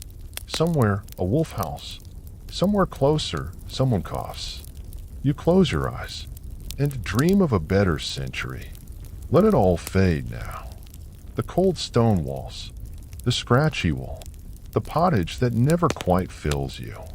Let the clang of the church bells dissolve, replaced by silence, soft and wide like fog drifting through a forgotten forest. You are not in the fields anymore. No one's calling your name. There's no tax to pay. No priest to scold you. No baby crying in the dark. Just the hush of a still world. The wind is gentle. It rustles leaves in a rhythm older than language. A stream trickles in the distance, clean, clear, untouched by time or plague or boots. You lie back on soft grass that smells of summer. No lies, no mud, no burden. Breathe. Your hands unclench. Your shoulders settle. Nothing to carry now. Not in this place. Not tonight. So let sleep wrap around you like a warm, invisible cloak. Let your mind wander past stone and soot, beyond fields and fires and bells, into something slower, softer, kinder. Good night, traveler of time. You've earned your rest. The bell rings, slow and heavy, echoing through the damp morning air. That sound isn't marking the start of Mass today. It's tolling for death again. You rub your eyes and peer outside your hut, and there it is, a cart moving slowly down the dirt path, its wheels creaking under the weight of something hidden beneath a tattered cloth. One of the wheels has split, and the whole thing leans like it's given up. Just like everyone else. The plague has arrived. No one calls it that yet, of course. It's just the great sickness or the pestilence, or sometimes, horribly, God's breath. You're not a scientist, because that's not a job yet. Germ theory won't exist for centuries. So what you see is what you fear. Your neighbor coughing up black bile, your cousin with purple boils swelling on her neck, the baker's son who sneezed once and vanished the next day. People say it came from the east, riding on rats aboard trade ships, or maybe it was the Jews or witches, or that comet that blazed across the sky last summer. Historians today still argue about the precise vectors. Was it fleas? Was it airborne? Was it multiple strains at once? Doesn't really matter to you, though. You just want to live through the week. You press a cloth soaked in vinegar to your face, hoping the sharp stink will protect you. Everyone's doing it. The apothecary said it worked for his uncle once. He died anyway. Even the dogs are quiet, and that's saying something. Normally they howl at anything that moves, but now they cower too. Animals know things. You start to wonder if your goose is glaring at you with a certain accusatory look. The death rate is, well, catastrophic. Up to 2/3 of your village could be gone within a month. That's not hyperbole. That's statistical reality for many places in 1348. But in the moment, it just means fewer faces at the well, more silence between the sobbing, and more crosses nailed onto doors. Your lord doesn't know what to do. He's fled to his manor, locking the gates and refusing to speak to the peasants. Some people try to bribe the illness away, giving more silver to the church or sacrificing a goat, just in case. Others go the opposite direction, drinking, shouting, parading through the streets half naked like it's the end of days. Maybe it is. You hear rumors of flagellants, men who whip themselves while marching barefoot from town to town, trying to earn God's forgiveness for humanity's sins. They chant in a low drone, their backs scarred and dripping, their faces expressionless. Some say they spread the plague with them, like a traveling circus of agony. Others say they're the only ones God might listen to. Meanwhile, your daily life warps. You bury bodies in shallow graves, too tired to dig deeper. There aren't enough priests left to perform last rites. The graveyard spills out onto common land. You tie herbs and garlic around your neck, you avoid eye contact, you pray like your soul depends on it. And it just might. But the worst part isn't the fever or the smell of death or even the cries of the dying. It's the helplessness. You could be perfectly fine at sunrise and bleeding from the eyes by sunset. There's no pattern, no fairness, just the roll of a cosmic dice, and you're hoping not to come up snake eyes. You once thought the Middle Ages were all muddy fields and hard bread. Now you realize it's also watching your world vanish, person by person, while you wait for the sickness to choose its next victim. It's not just a health crisis. It's spiritual too. The priest tells you this is punishment, that God is angry. But then he gets sick too.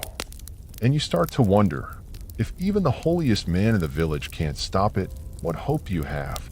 One scholar, centuries later, will write that the living were not enough to bury the dead.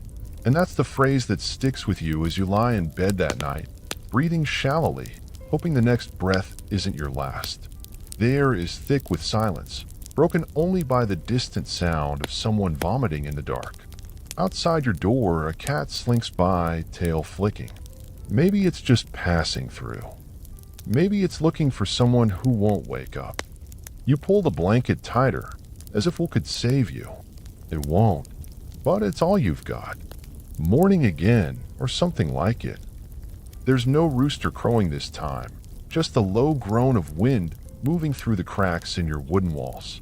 You've survived the night somehow, but the air feels different. Lighter, maybe, or emptier. You step outside. The village is quiet. Too quiet. You see one or two people in the distance, hauling bundles of something you don't want to identify. The air smells of smoke and herbs, with just a hint of rotting flesh. It's unsettling, but you're learning to ignore it. You have to. Because today isn't about grieving, it's about what happens next. See, surviving the Middle Ages isn't just about dodging the plague or making it through winter. It's about enduring the aftershocks. And this morning, you learn what those look like. Your Lord has returned. Not because the danger is gone, but because the plague has made one thing clear: he needs laborers. Badly. And half the village is gone.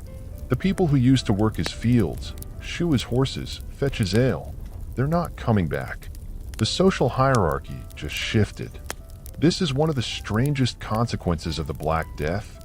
As horrifying as it was, it actually made life marginally better for some of the survivors. Fewer workers meant more bargaining power. Wages rose. Serfs started demanding better conditions.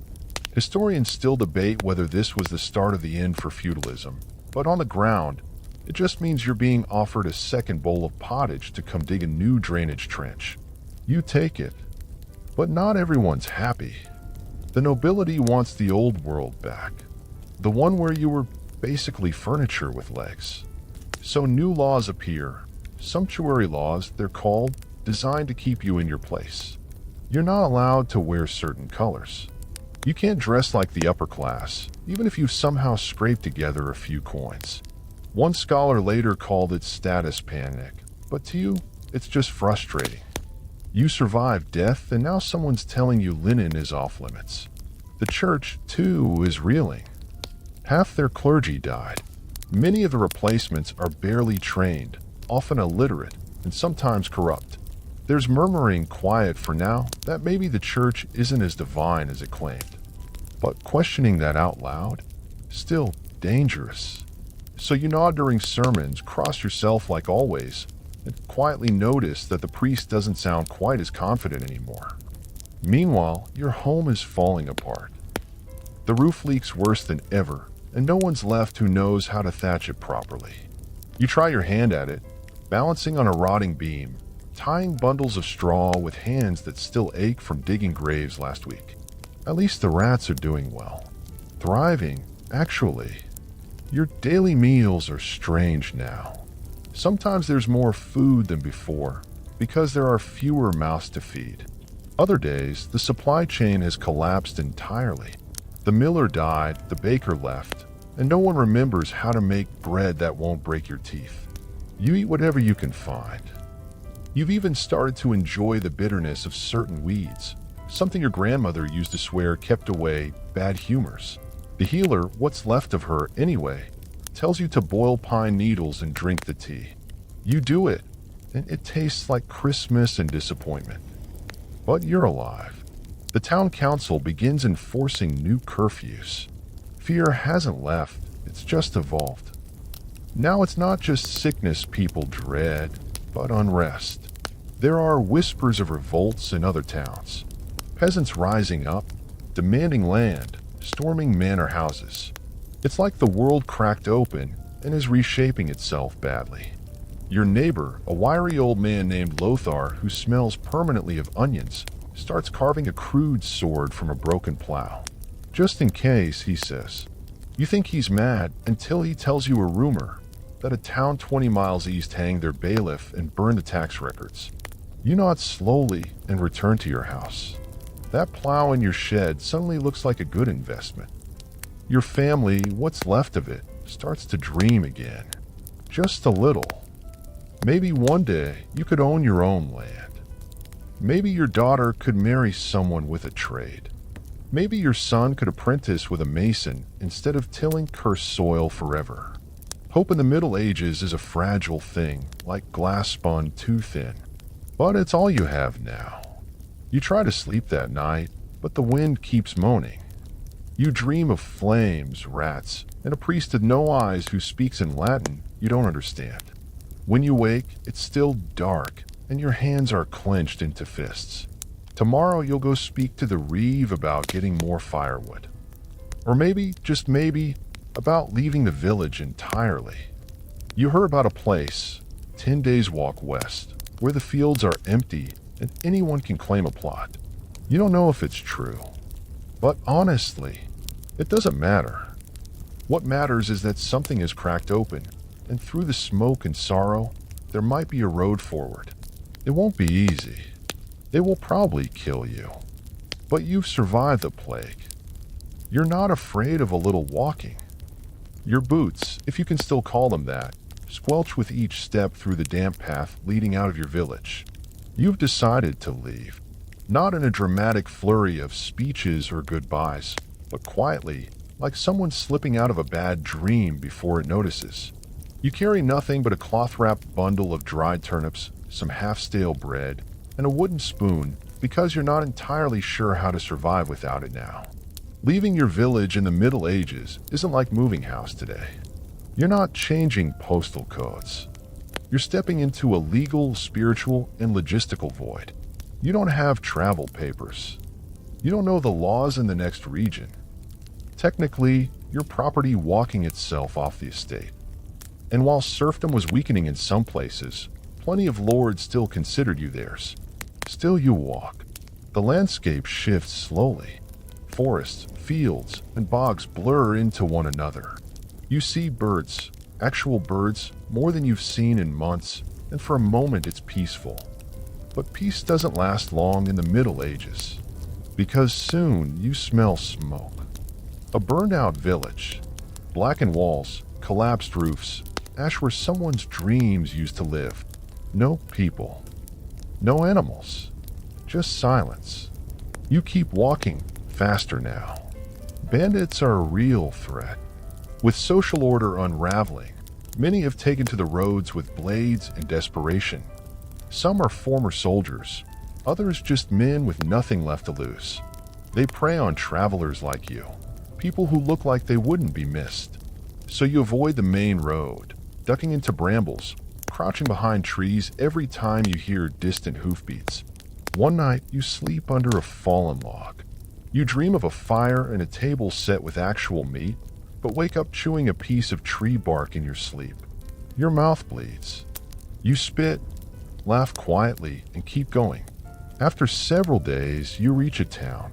It's not much bigger than your village, but to you, it's another planet. There are merchants here. A forge. A stone church with colored glass in the window. You stare at it like it's witchcraft. You try to speak to a guard. He looks at you like something the cat dragged in, and you realize how you must appear, filthy, exhausted, eyes sunken with hunger. You offer him a coin, your last, and he waves you past. Inside, everything feels different. There's bread for sale. Real bread, not the brick-shaped sadness you're used to.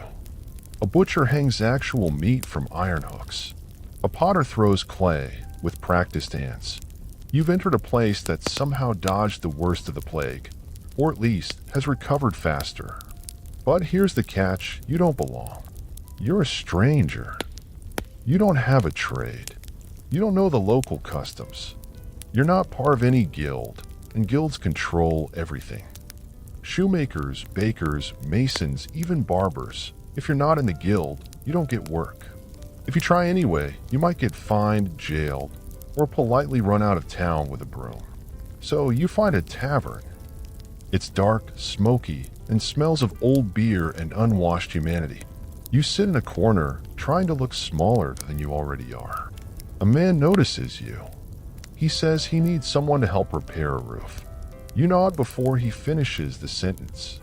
The next day, you're hoisting tiles with numb fingers, balancing on beams high enough to kill you.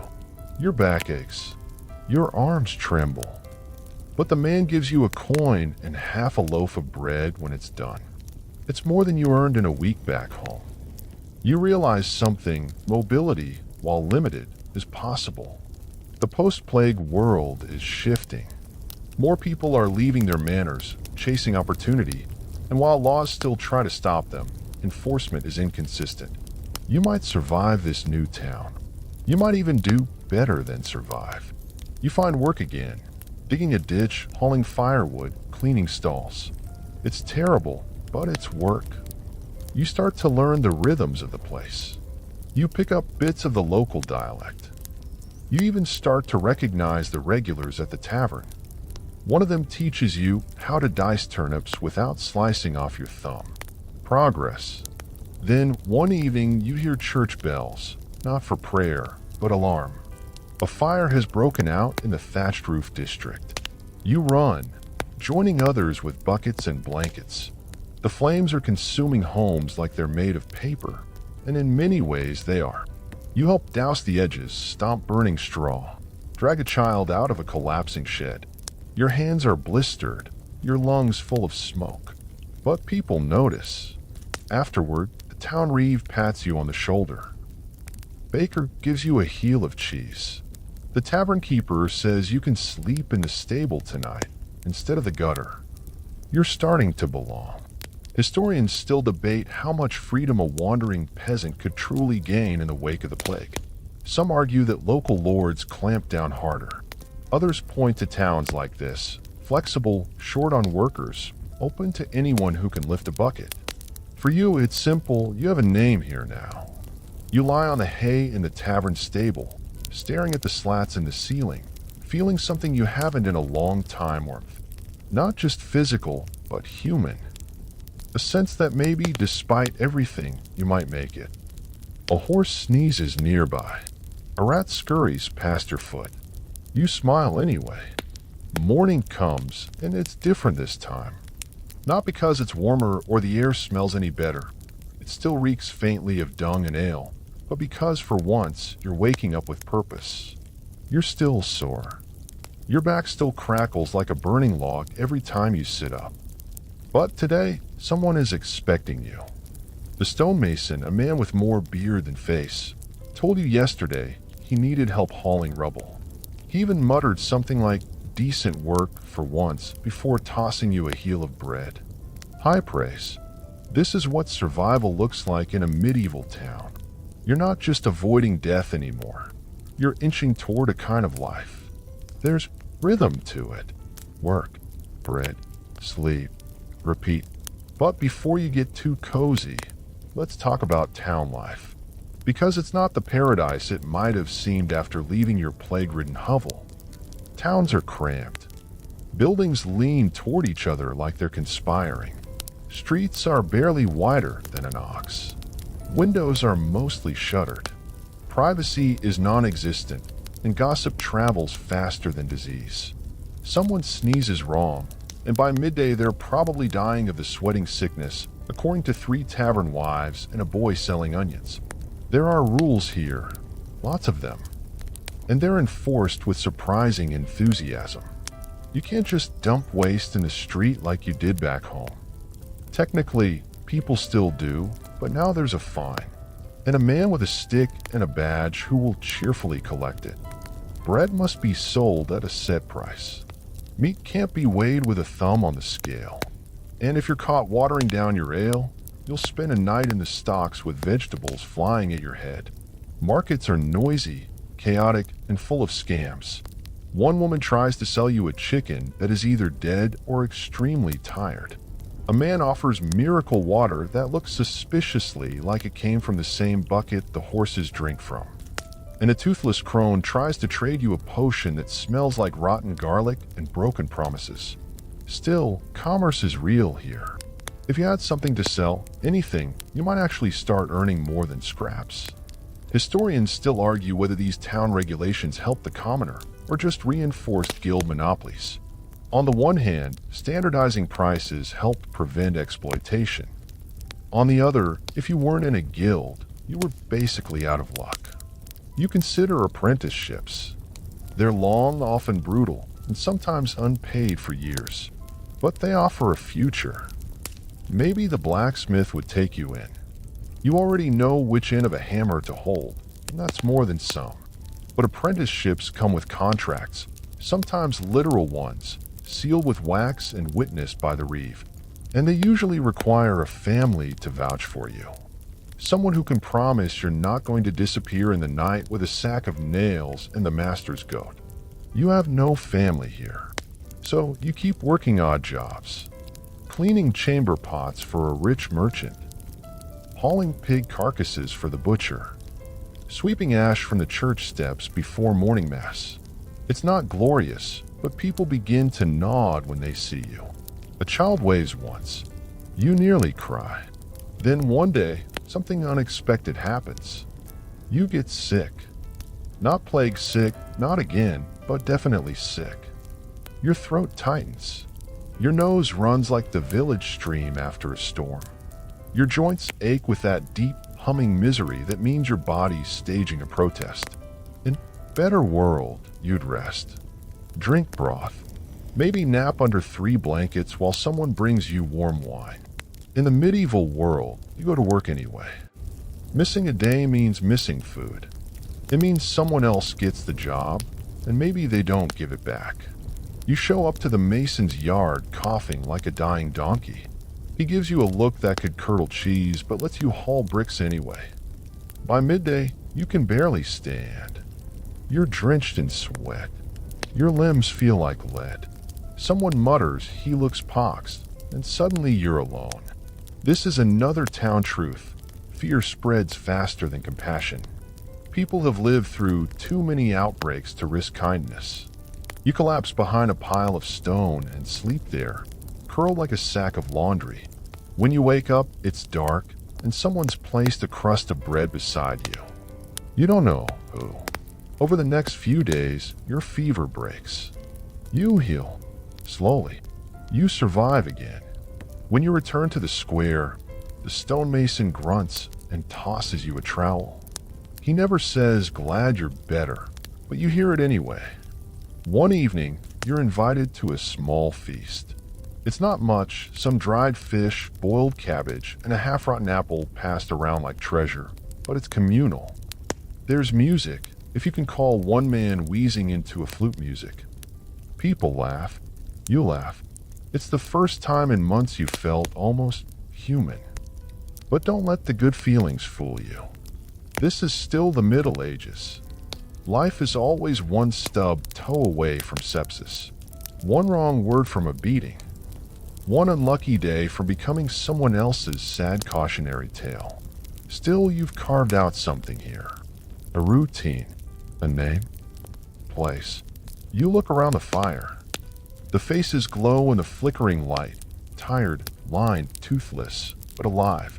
They nod at you. You nod back. And just like that, you become part of the town. You're no longer a wandering stranger or a dying peasant in a forgotten field. You're someone. It's not safety. It's not comfort. But it's something that, in this world, almost feels like peace. Night falls again, and this time you find yourself staring up at the thatched roof of a shared sleeping loft. Not your own hut, but a space above the cooper's shop where you've been allowed to sleep in exchange for sweeping up wood shavings and fetching ale. The roof still leaks. The straw still scratches. But compared to the rain and fleas of your early days, it's practically luxury. You've lasted longer than anyone expected. Longer than you expected. But tonight something feels off. There's shouting in the street below. A kind of angry, chaotic noise that cuts through the usual murmur of horses, voices, and bells. You peek outside and see torches. Crowd. Someone's being dragged toward the church steps. You can't quite make out who, but the word traveling on the wind chills your bones more than the night air ever could. Which, this isn't just superstition. This is real fear. Medieval towns are tightly wound communities, and anything strange, anything that can't be explained, is often labeled dangerous. People don't just fear witches. They fear difference. They fear women with knowledge, men who live alone, old people with cloudy eyes and a knack for herbs. Sometimes they even fear someone who survived the plague when everyone else died. The accused? A midwife. You recognize her. She gave a poultice to a farmer's son when he had the flux last month. He survived. That's probably the problem. People whisper that she made a deal with dark forces. They say her cat talks at night. They say she didn't scream when she saw a dead body. As if courage is suspicious. You don't know what's worse, that she might be innocent, or that it won't matter either way. Historians still argue whether medieval witch trials were truly widespread before the 15th century. But isolated cases, fueled by fear and local panic, were definitely real. And in communities like this one, all it takes is one bad harvest, one sick cow, one jealous neighbor, and suddenly someone's being tried for consorting with the devil. The trial is a performance. The priest asks questions in Latin, which no one understands. The woman pleads in the local dialect, trembling, barefoot, bleeding from a cut above her eye.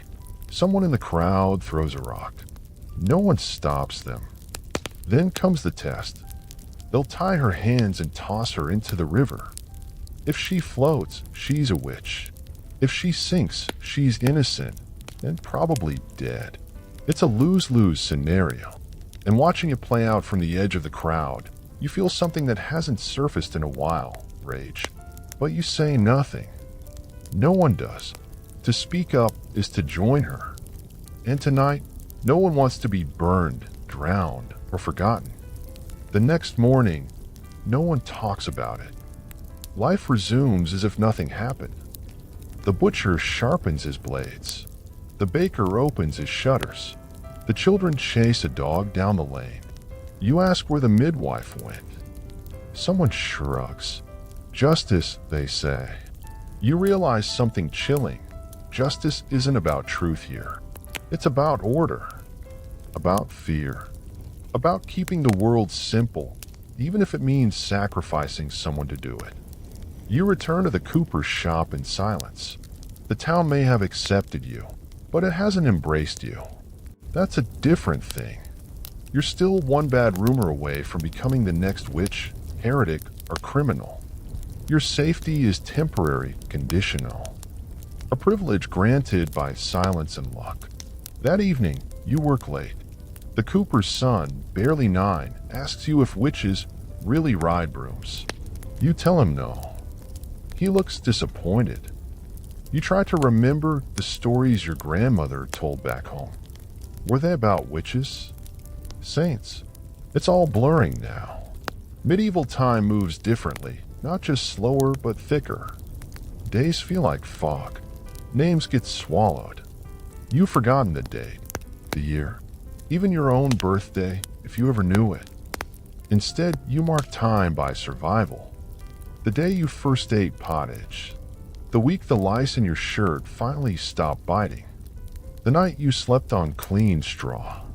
The morning you saw someone die and didn't flinch. You've hardened. Not by choice, but by requirement. Still, not everything here is cruelty. There's music sometimes, rough, off-key, but joyful. There's celebration when someone marries, even if the bride is 14. There's warmth around the hearth, especially on feast days. Someone even gave you a carved spoon last week. It's ugly. You love it. In the middle of one quiet night, a storm rolls in. Wind rattles the shutters. Rain lashes the roof. You wake to the sound of crying downstairs, the cooper's wife, rocking their sick daughter. The little girl's breathing is wet, shallow. You recognize the sound. You remember what the midwife gave for it. And that's when it happens, you act. You run through the rain to the abandoned cottage where she used to live. You break the door. You find the dried herbs she left hanging from the rafters. Thyme, horehound, wild cherry bark. You bring them back. You boil water. You add the herbs. You don't know what you're doing, not exactly. But the girl drinks it. And the next day, she breathes easier. No one calls you a hero. No one calls you anything. They just look at you differently. The cooper nods once, then goes back to his barrels. But you feel it. You've crossed some threshold, not to fame or riches, but to belonging. You're not just surviving anymore. You're part of the story now. You matter. And in a world this harsh, that might be the rarest gift of all. Morning again. The bell tolls, and this time you don't wince at the sound. You stretch your sore limbs, rub the sleep from your eyes, and step outside into another cold, damp medieval dawn. But something's different today. Not the weather. Not the smell. Still equal parts fire smoke, sheep, and unwashed humanity. No, the difference is in you. You're starting to understand this world, even as it continues to resist your presence like a splinter that never quite settles. That doesn't mean it's easier. Far from it. But you now move through it with a kind of practiced instinct, knowing when to speak, when to nod, and when to just keep your eyes down and keep walking. Still, even now, one part of medieval life continues to confound and disturb you. The law. Or rather, the idea of law. Because what you're coming to realize is that in this time, justice isn't blind. It isn't even squinting. It's staring straight ahead glassy-eyed with a club in one hand and a bribe in the other. Let's say, for example, someone steals from you. Not something grand, just your spoon. That ugly carved one you grew to love. You know who took it. He sleeps 2 lofts down, always watching, always sniffing out a weakness. You mention it quietly to a town constable. The constable, he laughs. Not a polite chuckle, a full-throated, contemptuous cackle that echoes down the alley. Go find a new spoon, he says. Or ask the Lord for justice. Yes, the Lord. Your local baron, who settles disputes and enforces order when he feels like it. His judgments range from baffling to terrifying. Sometimes a thief is fined. Sometimes they lose a hand. Sometimes they're just told to say a few prayers and return what they took. It depends not on the law, but on mood. And on bribes. Always bribes. Historians still argue whether medieval common law systems were consistently enforced or utterly arbitrary. The truth probably lies somewhere in between. But to the people living under it, justice felt more like a performance than a principle. That's why most people avoid the law entirely. If your neighbor's pig roots through your garden, you don't report it. You confront them, or curse them under your breath, or poison the pig. Quiet revenge is more effective than open justice. Unless you're rich, of course, because then you can buy outcomes. A nobleman can kill a peasant in a drunken rage and be fined the price of a new horse. A peasant who strikes a noble, even accidentally, can lose his home, his hand, or his life. There's something called trial by ordeal, and you pray you never face it. It's exactly what it sounds like. Imagine you're accused of theft. There's no evidence, just suspicion. You might be asked to plunge your hand into boiling water to retrieve a stone. Then your hand is bandaged for 3 days. If it heals clean, you're innocent. If it festers, guilty. What does festering prove? That God didn't like you enough to protect you. And if you're a woman accused of lying or adultery, there's another ordeal, trial by water. Bound and dropped into a river. Float? Guilty. Sink? Innocent, and possibly drowned. Justice here isn't just about what you did. It's about who you are, where you stand, how much bread you own, whether the priest likes your face. It's a system where paperwork is non-existent, and testimony is a shouting match among neighbors. A legal proceeding could happen in a field, a tavern, or outside a church. The punishment is public, brutal, and always meant to send a message. That's why punishments are performed in the square. Stocks, floggings, sometimes hangings. Not for deterrence, really. More for ritual. Humiliation is part of the package. You don't just suffer, you perform your guilt. Children throw rotten vegetables. Elders spit. Sometimes people cheer. Other times they cry quietly because they know it could be them next week. There's no privacy in punishment. Your shame belongs to the community. And then there's exile. That's if you're lucky. A crime like heresy or breaking forest law could lead to banishment. It might seem like a reprieve, but in the medieval world, to be cast out from your town is to be left for dead. Roads are dangerous. Forests full of wolves and worse. Bandits, illness, loneliness. You'd almost prefer the stocks. One day, you see a man chained in the village square, face bruised, lips cracked, wearing a sign that reads liar. His crime? He claimed his field had been taxed unfairly. He spoke too loudly, questioned the steward. That's it. And now his punishment is to sit here humiliated until the villagers feel he's suffered enough. He doesn't speak. He just stares at the sky. The constable pats his own belly and grins. Makes you think twice, eh? Yes, it does. It makes you think about every conversation you've had, every word you've chosen, every time you held your tongue when someone slandered your name or trampled your space. Survival here isn't just physical, it's verbal. You must speak carefully, agree often, and disappear when needed.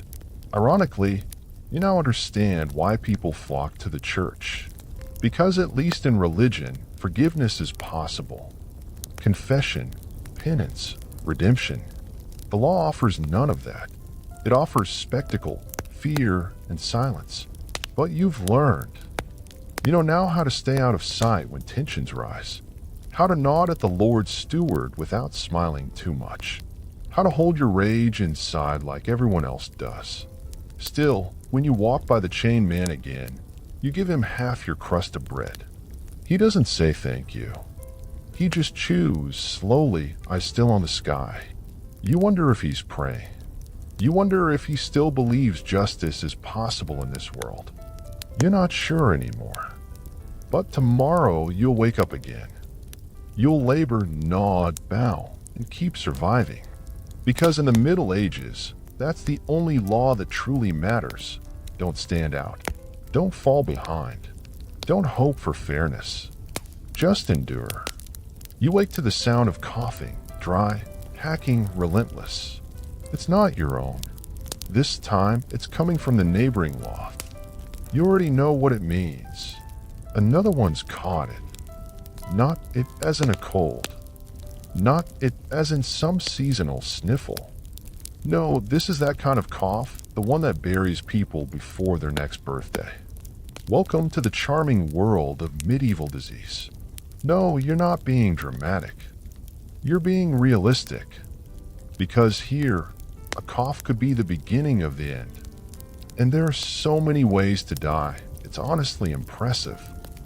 Bad wound, infected, a fever, fatal, a splinter. It might fester. Your mouth ulcers, probably from that communal bread knife you all share. Medieval medicine is less healing science and more educated guess plus superstition. And even the educated part is generous. There are physicians, yes, but they're rare, expensive, and often more dangerous than helpful. Most rely on the ancient Roman for humorous theory, blood, phlegm, black bile, and yellow bile, and the goal is to keep these in balance. Feeling sluggish? You might have too much black bile. Anxious? Could be an excess of yellow. The solution? Leaching, bleeding, puking, anything that gets stuff out of you. In other words, medieval treatment is literally draining. Historians still argue whether leaching did anything positive or just hastened people toward dehydration. Regardless, it was the go-to for centuries. And if that didn't work, there were herbal remedies, some useful, many not. Dandelion, mugwort, garlic, and rosemary could help with minor ailments. But nothing's helping that guy coughing next to you. You could go to the local wise woman. She's got the reputation of knowing old remedies, the kind passed down orally, involving herbs, chants, poultices, and, controversially, touching your forehead with an egg. Does it work? Sometimes. But she's also one bad rumor away from being called a witch. You try your best to stay clean, but good luck. You wash your hands in the same basin as everyone else. You wash your clothes, maybe once a month, if that. And even then, they dry by the fire, absorbing smoke and ash. You smell like a campfire with a hint of goat. Baths exist, sure. Public bathhouses, in fact. But they're risky. Not because of germs, no one knows about germs yet, but because hot water opens pores, and according to medieval logic, that lets disease in. Also, bathhouses sometimes double as brothels. So you bathe sparingly, and even then, you rub yourself with oil and scrape it off with a blunt blade. Refreshing, right? Now imagine this, a rat scurries by your feet. You jump. Not because it's gross, though it is, but because you know what rats mean. Fleas. And fleas might mean plague. The Black Death isn't here right now, but it was. And it could come back. When it does, it hits fast. Boils. Vomiting. High fever. Then death, often within a week. You've heard the stories. In some towns, half the population gone. Whole villages abandoned. There are theories, of course. Maybe it's caused by bad air. Miasma, they call it. Maybe it's a punishment from God. Maybe it's the Jews poisoning the wells, an utterly false accusation, but one that leads to horrific persecution. Whatever the belief, the result is the same: panic, fear, blame, isolation. Church bells ring not for weddings or masses, but for funerals. So many that bell ringers sometimes collapse from exhaustion. Graves fill. Mass pits open. People stop touching, stop gathering, stop trusting. And there's no cure. No vaccine.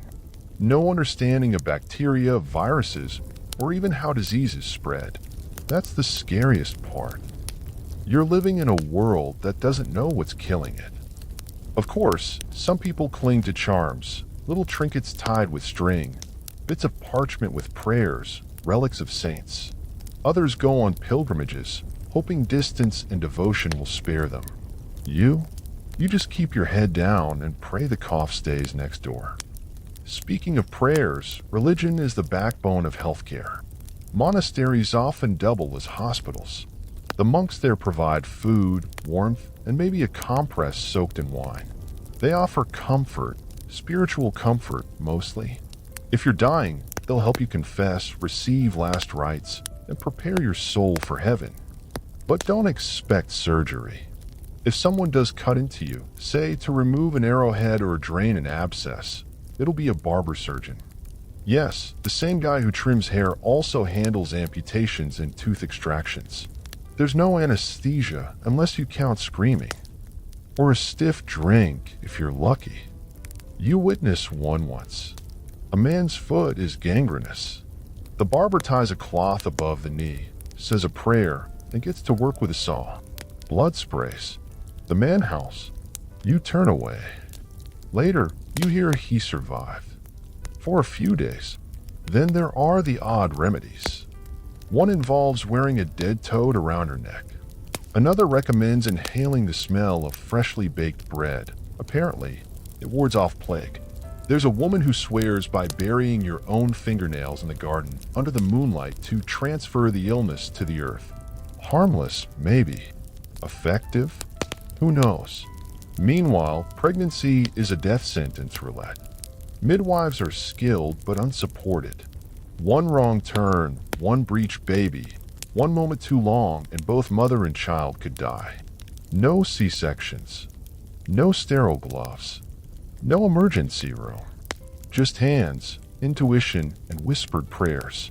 And yet people still laugh, still sing, still gather around fires and pass around mugs. There's a resilience here that amazes you. They know death could come any day, and they live anyway. Maybe even more because of that. That cough next door, it fades by morning. He might make it, or he might not, but you'll keep going.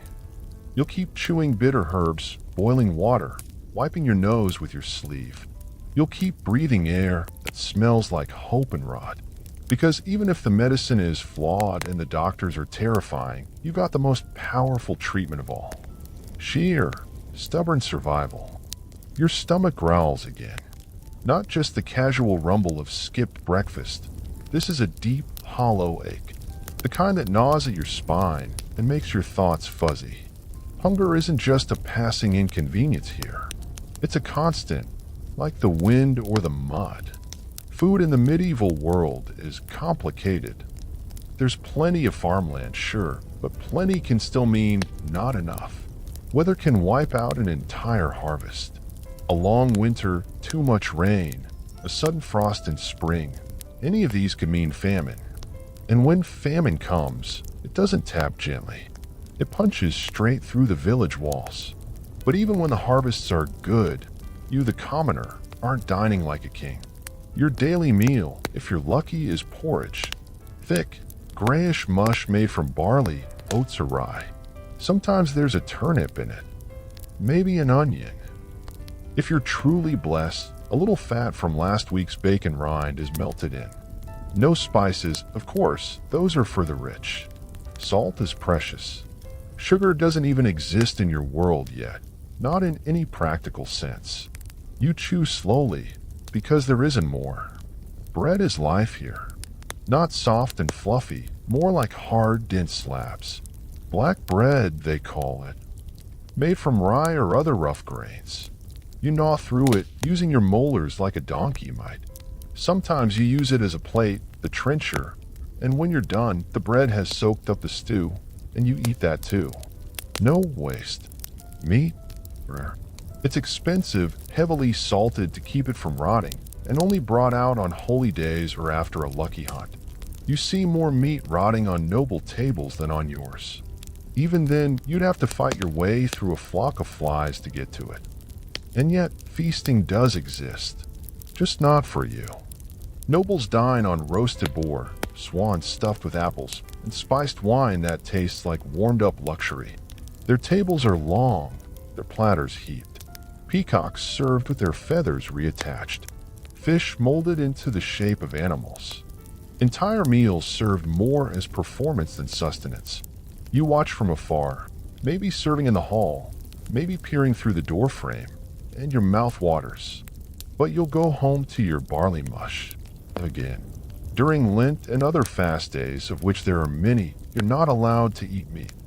So you eat fish, or pretend to. Eels count. So do beavers, apparently. At least the tail, because some clever monk decided it was fish-like enough. Historians still argue whether that was genuine theology or just an excuse to eat something fatty. And if you're a monk, your diet might be better than most. Abbeys grow herbs, raise animals, and brew beer. You might fast more often, but you eat regularly, and probably better than the peasants outside your walls. But let's talk about beer. Because water isn't always safe.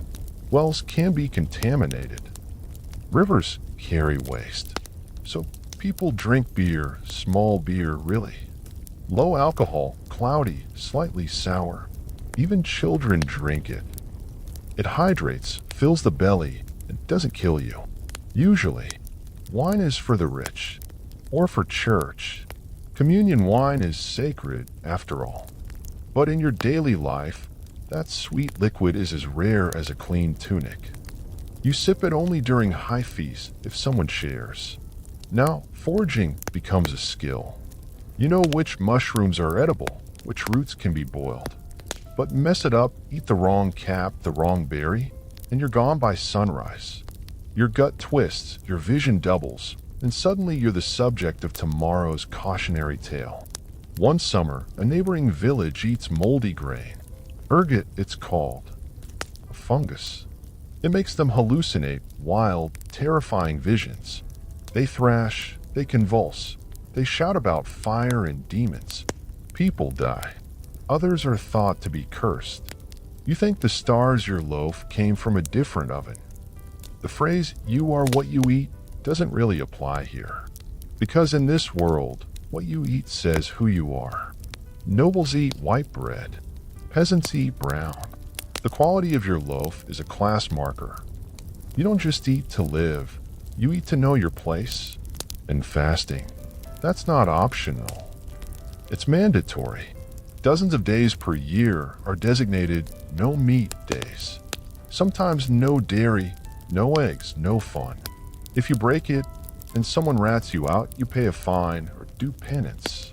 No one wants that, so you obey. Begrudgingly. During a bad year, even fasting feels indulgent. You boil whatever you can find, nettles, dandelion greens, maybe old beans soaked for hours to soften them up. You stretch one onion through an entire week. Hunger dulls your thoughts, your movements. You dream of roasted chicken, then wake up chewing your blanket. And forget dessert. Unless you count honeycomb, rare and precious. The odd apple, dried and wrinkled by the hearth. Maybe on a festival day, a fritter fried in goose fat. But sweets? Real sweets? You'd have to wait another few hundred years for that. Yet the community shares. When someone hunts a deer, the meat is divided. When someone bakes, they trade loaves. There's solidarity in hunger, a kind of grim fellowship. You all know that. You all understand what it means to feel it and keep going. Because you must. Because the next harvest might be better. Because the berries will come in June. Because the pottage is warm, and tonight you got a little salt. And so you eat, not because you're full, but because you're alive. You spent the day toiling under the watchful eye of your Lord Steward, dodging taxes, praying your thatched roof doesn't collapse, and resisting the urge to flee into the forest and live among the squirrels. But now the sun is sinking below the tree lean, bathing everything in a warm, golden haze that might actually feel peaceful, if not for the crushing fatigue and overwhelming dread that tomorrow will be exactly the same. But before you can crawl back into your bed of hay and body lice, there's one last performance to endure: evening rituals. No, not the relaxing skincare and chamomile tea kind. More like quick prayer, communal silence, and hoping your neighbor doesn't snore like a dying ox tonight. Evenings in a medieval village are slow. Time moves differently when there's no electricity. Once the sun goes down, the world goes dark completely. No street lamps, no candlelight strolls, no late-night snacks unless you're brave enough to fumble for stale bread in a rat-infested corner. Candles and oil lamps exist, but they're precious. Most peasants can't afford to burn them unless absolutely necessary. Firewood is limited, wax is expensive, and oil is imported. You might get one stubby tallow candle, made from rendered animal fat, which smells somewhere between rancid bacon and despair. Romantic, right? So you gather with your family around the hearth, nursing sore limbs and reheating what's left of the pottage. Conversations are muted, slow, often just grunts of agreement or gossip about who sneezed ominously that morning. Everyone's tired. Everyone's itchy. Everyone's hoping the pigs won't knock over the door again. And then come the prayers. Every evening closes with a ritual. No matter how poor, your family observes some form of Christian devotion. The bell rings out from the chapel, echoing through the hills. You might kneel, mumble through a Latin phrase you don't fully understand, and cross yourself with fingers that still smell like dirt. But you do it. Everyone does. Because not doing it is dangerous, not just spiritually, but socially. You might recite a rosary if you're literate or lucky enough to own one. Maybe your grandmother remembers a few psalms. But mostly it's repetition, dogma, and the belief that if you follow the routine just right, the plague won't take you in your sleep. Historians still argue whether these rituals were truly devout or simply habitual survival patterns. But for you, it doesn't matter. Faith is your medicine, your insurance, and your only real explanation for the suffering you see every day. Sometimes, if the weather's good and there's a full moon, people gather outside. Not for fun, fun is suspicious, but to share news. Maybe a merchant passed through. Maybe someone heard from the monastery. Maybe Agnes claims she saw a witch near the well. Again, this is your medieval nightlife. Rumors, psalms, silence, and staring into the flames until your eyes go heavy. If you're a child, bedtime is whenever your body gives out. No stories, no lullabies, unless someone's unusually nostalgic and has breath to spare. You fall asleep to the sounds of your parents murmuring, goats shifting in the corner, and your older brother grinding his teeth like a possessed woodpecker. If you're an adult, you stay awake longer. There might be mending to do, tools to sharpen, or prayers to say. You plan tomorrow. Who's fetching water? Who's digging up the last of the turnips? What do you do about that squeaking noise in the rafters? You don't get me time. There's no journaling, no doom scrolling, no just 5 more minutes of Netflix. There's just the firelight fading and the knowledge that morning will hurt. Eventually, you settle down, fully clothed, always, onto the same rough straw mattress you started the day in. You pull your damp wool blanket over your shoulders, trying to ignore the prickling sensation of something crawling along your leg. Probably just a flea, or 3, or a spider. The air is heavy, humid in summer or freezing in winter. Your nose might be running. Your joints ache. You can't stretch without jostling your cousin asleep next to you. You can't cough without waking the baby. You can't move without triggering the mouse that lives under the bed. You lie still, eyes closed, body buzzing from labor and malnutrition. And just as you're about to drift off, you remember something. You forgot to hang the herbs. See, in the Middle Ages, people often hung bundles of herbs, lavender, rosemary, wormwood, over the bed to ward off illness and bad dreams. It doesn't really work, but it makes you feel like you've done something. And in a world where everything feels out of your control, those little rituals matter. Tomorrow will be backbreaking. You'll wake up to the same rotten roof, the same itchy tunic, the same sad bread and boiled sadness. You'll dig, carry, bleed, and serve. But for now, for this brief, dark moment, you let the fire die out. The hut grows silent, save for one final cough from the other side of the room. Sleep in the Middle Ages is never restful. There's no melatonin, no ergonomic pillows, just exhaustion and the occasional rat skittering across your feet. You may sleep lightly, waking at every creak and sniffle, or you may sleep deeply out of sheer physical collapse. But either way, you'll dream. Maybe of better food. Maybe of fields without mud. Maybe, just maybe, of a world where people bathe more than once a month. So let sleep wrap around you like a warm, invisible cloak. Let your mind wander past stone and soot, beyond fields and fires and bells, into something slower, softer, kinder. Good night, traveler of time.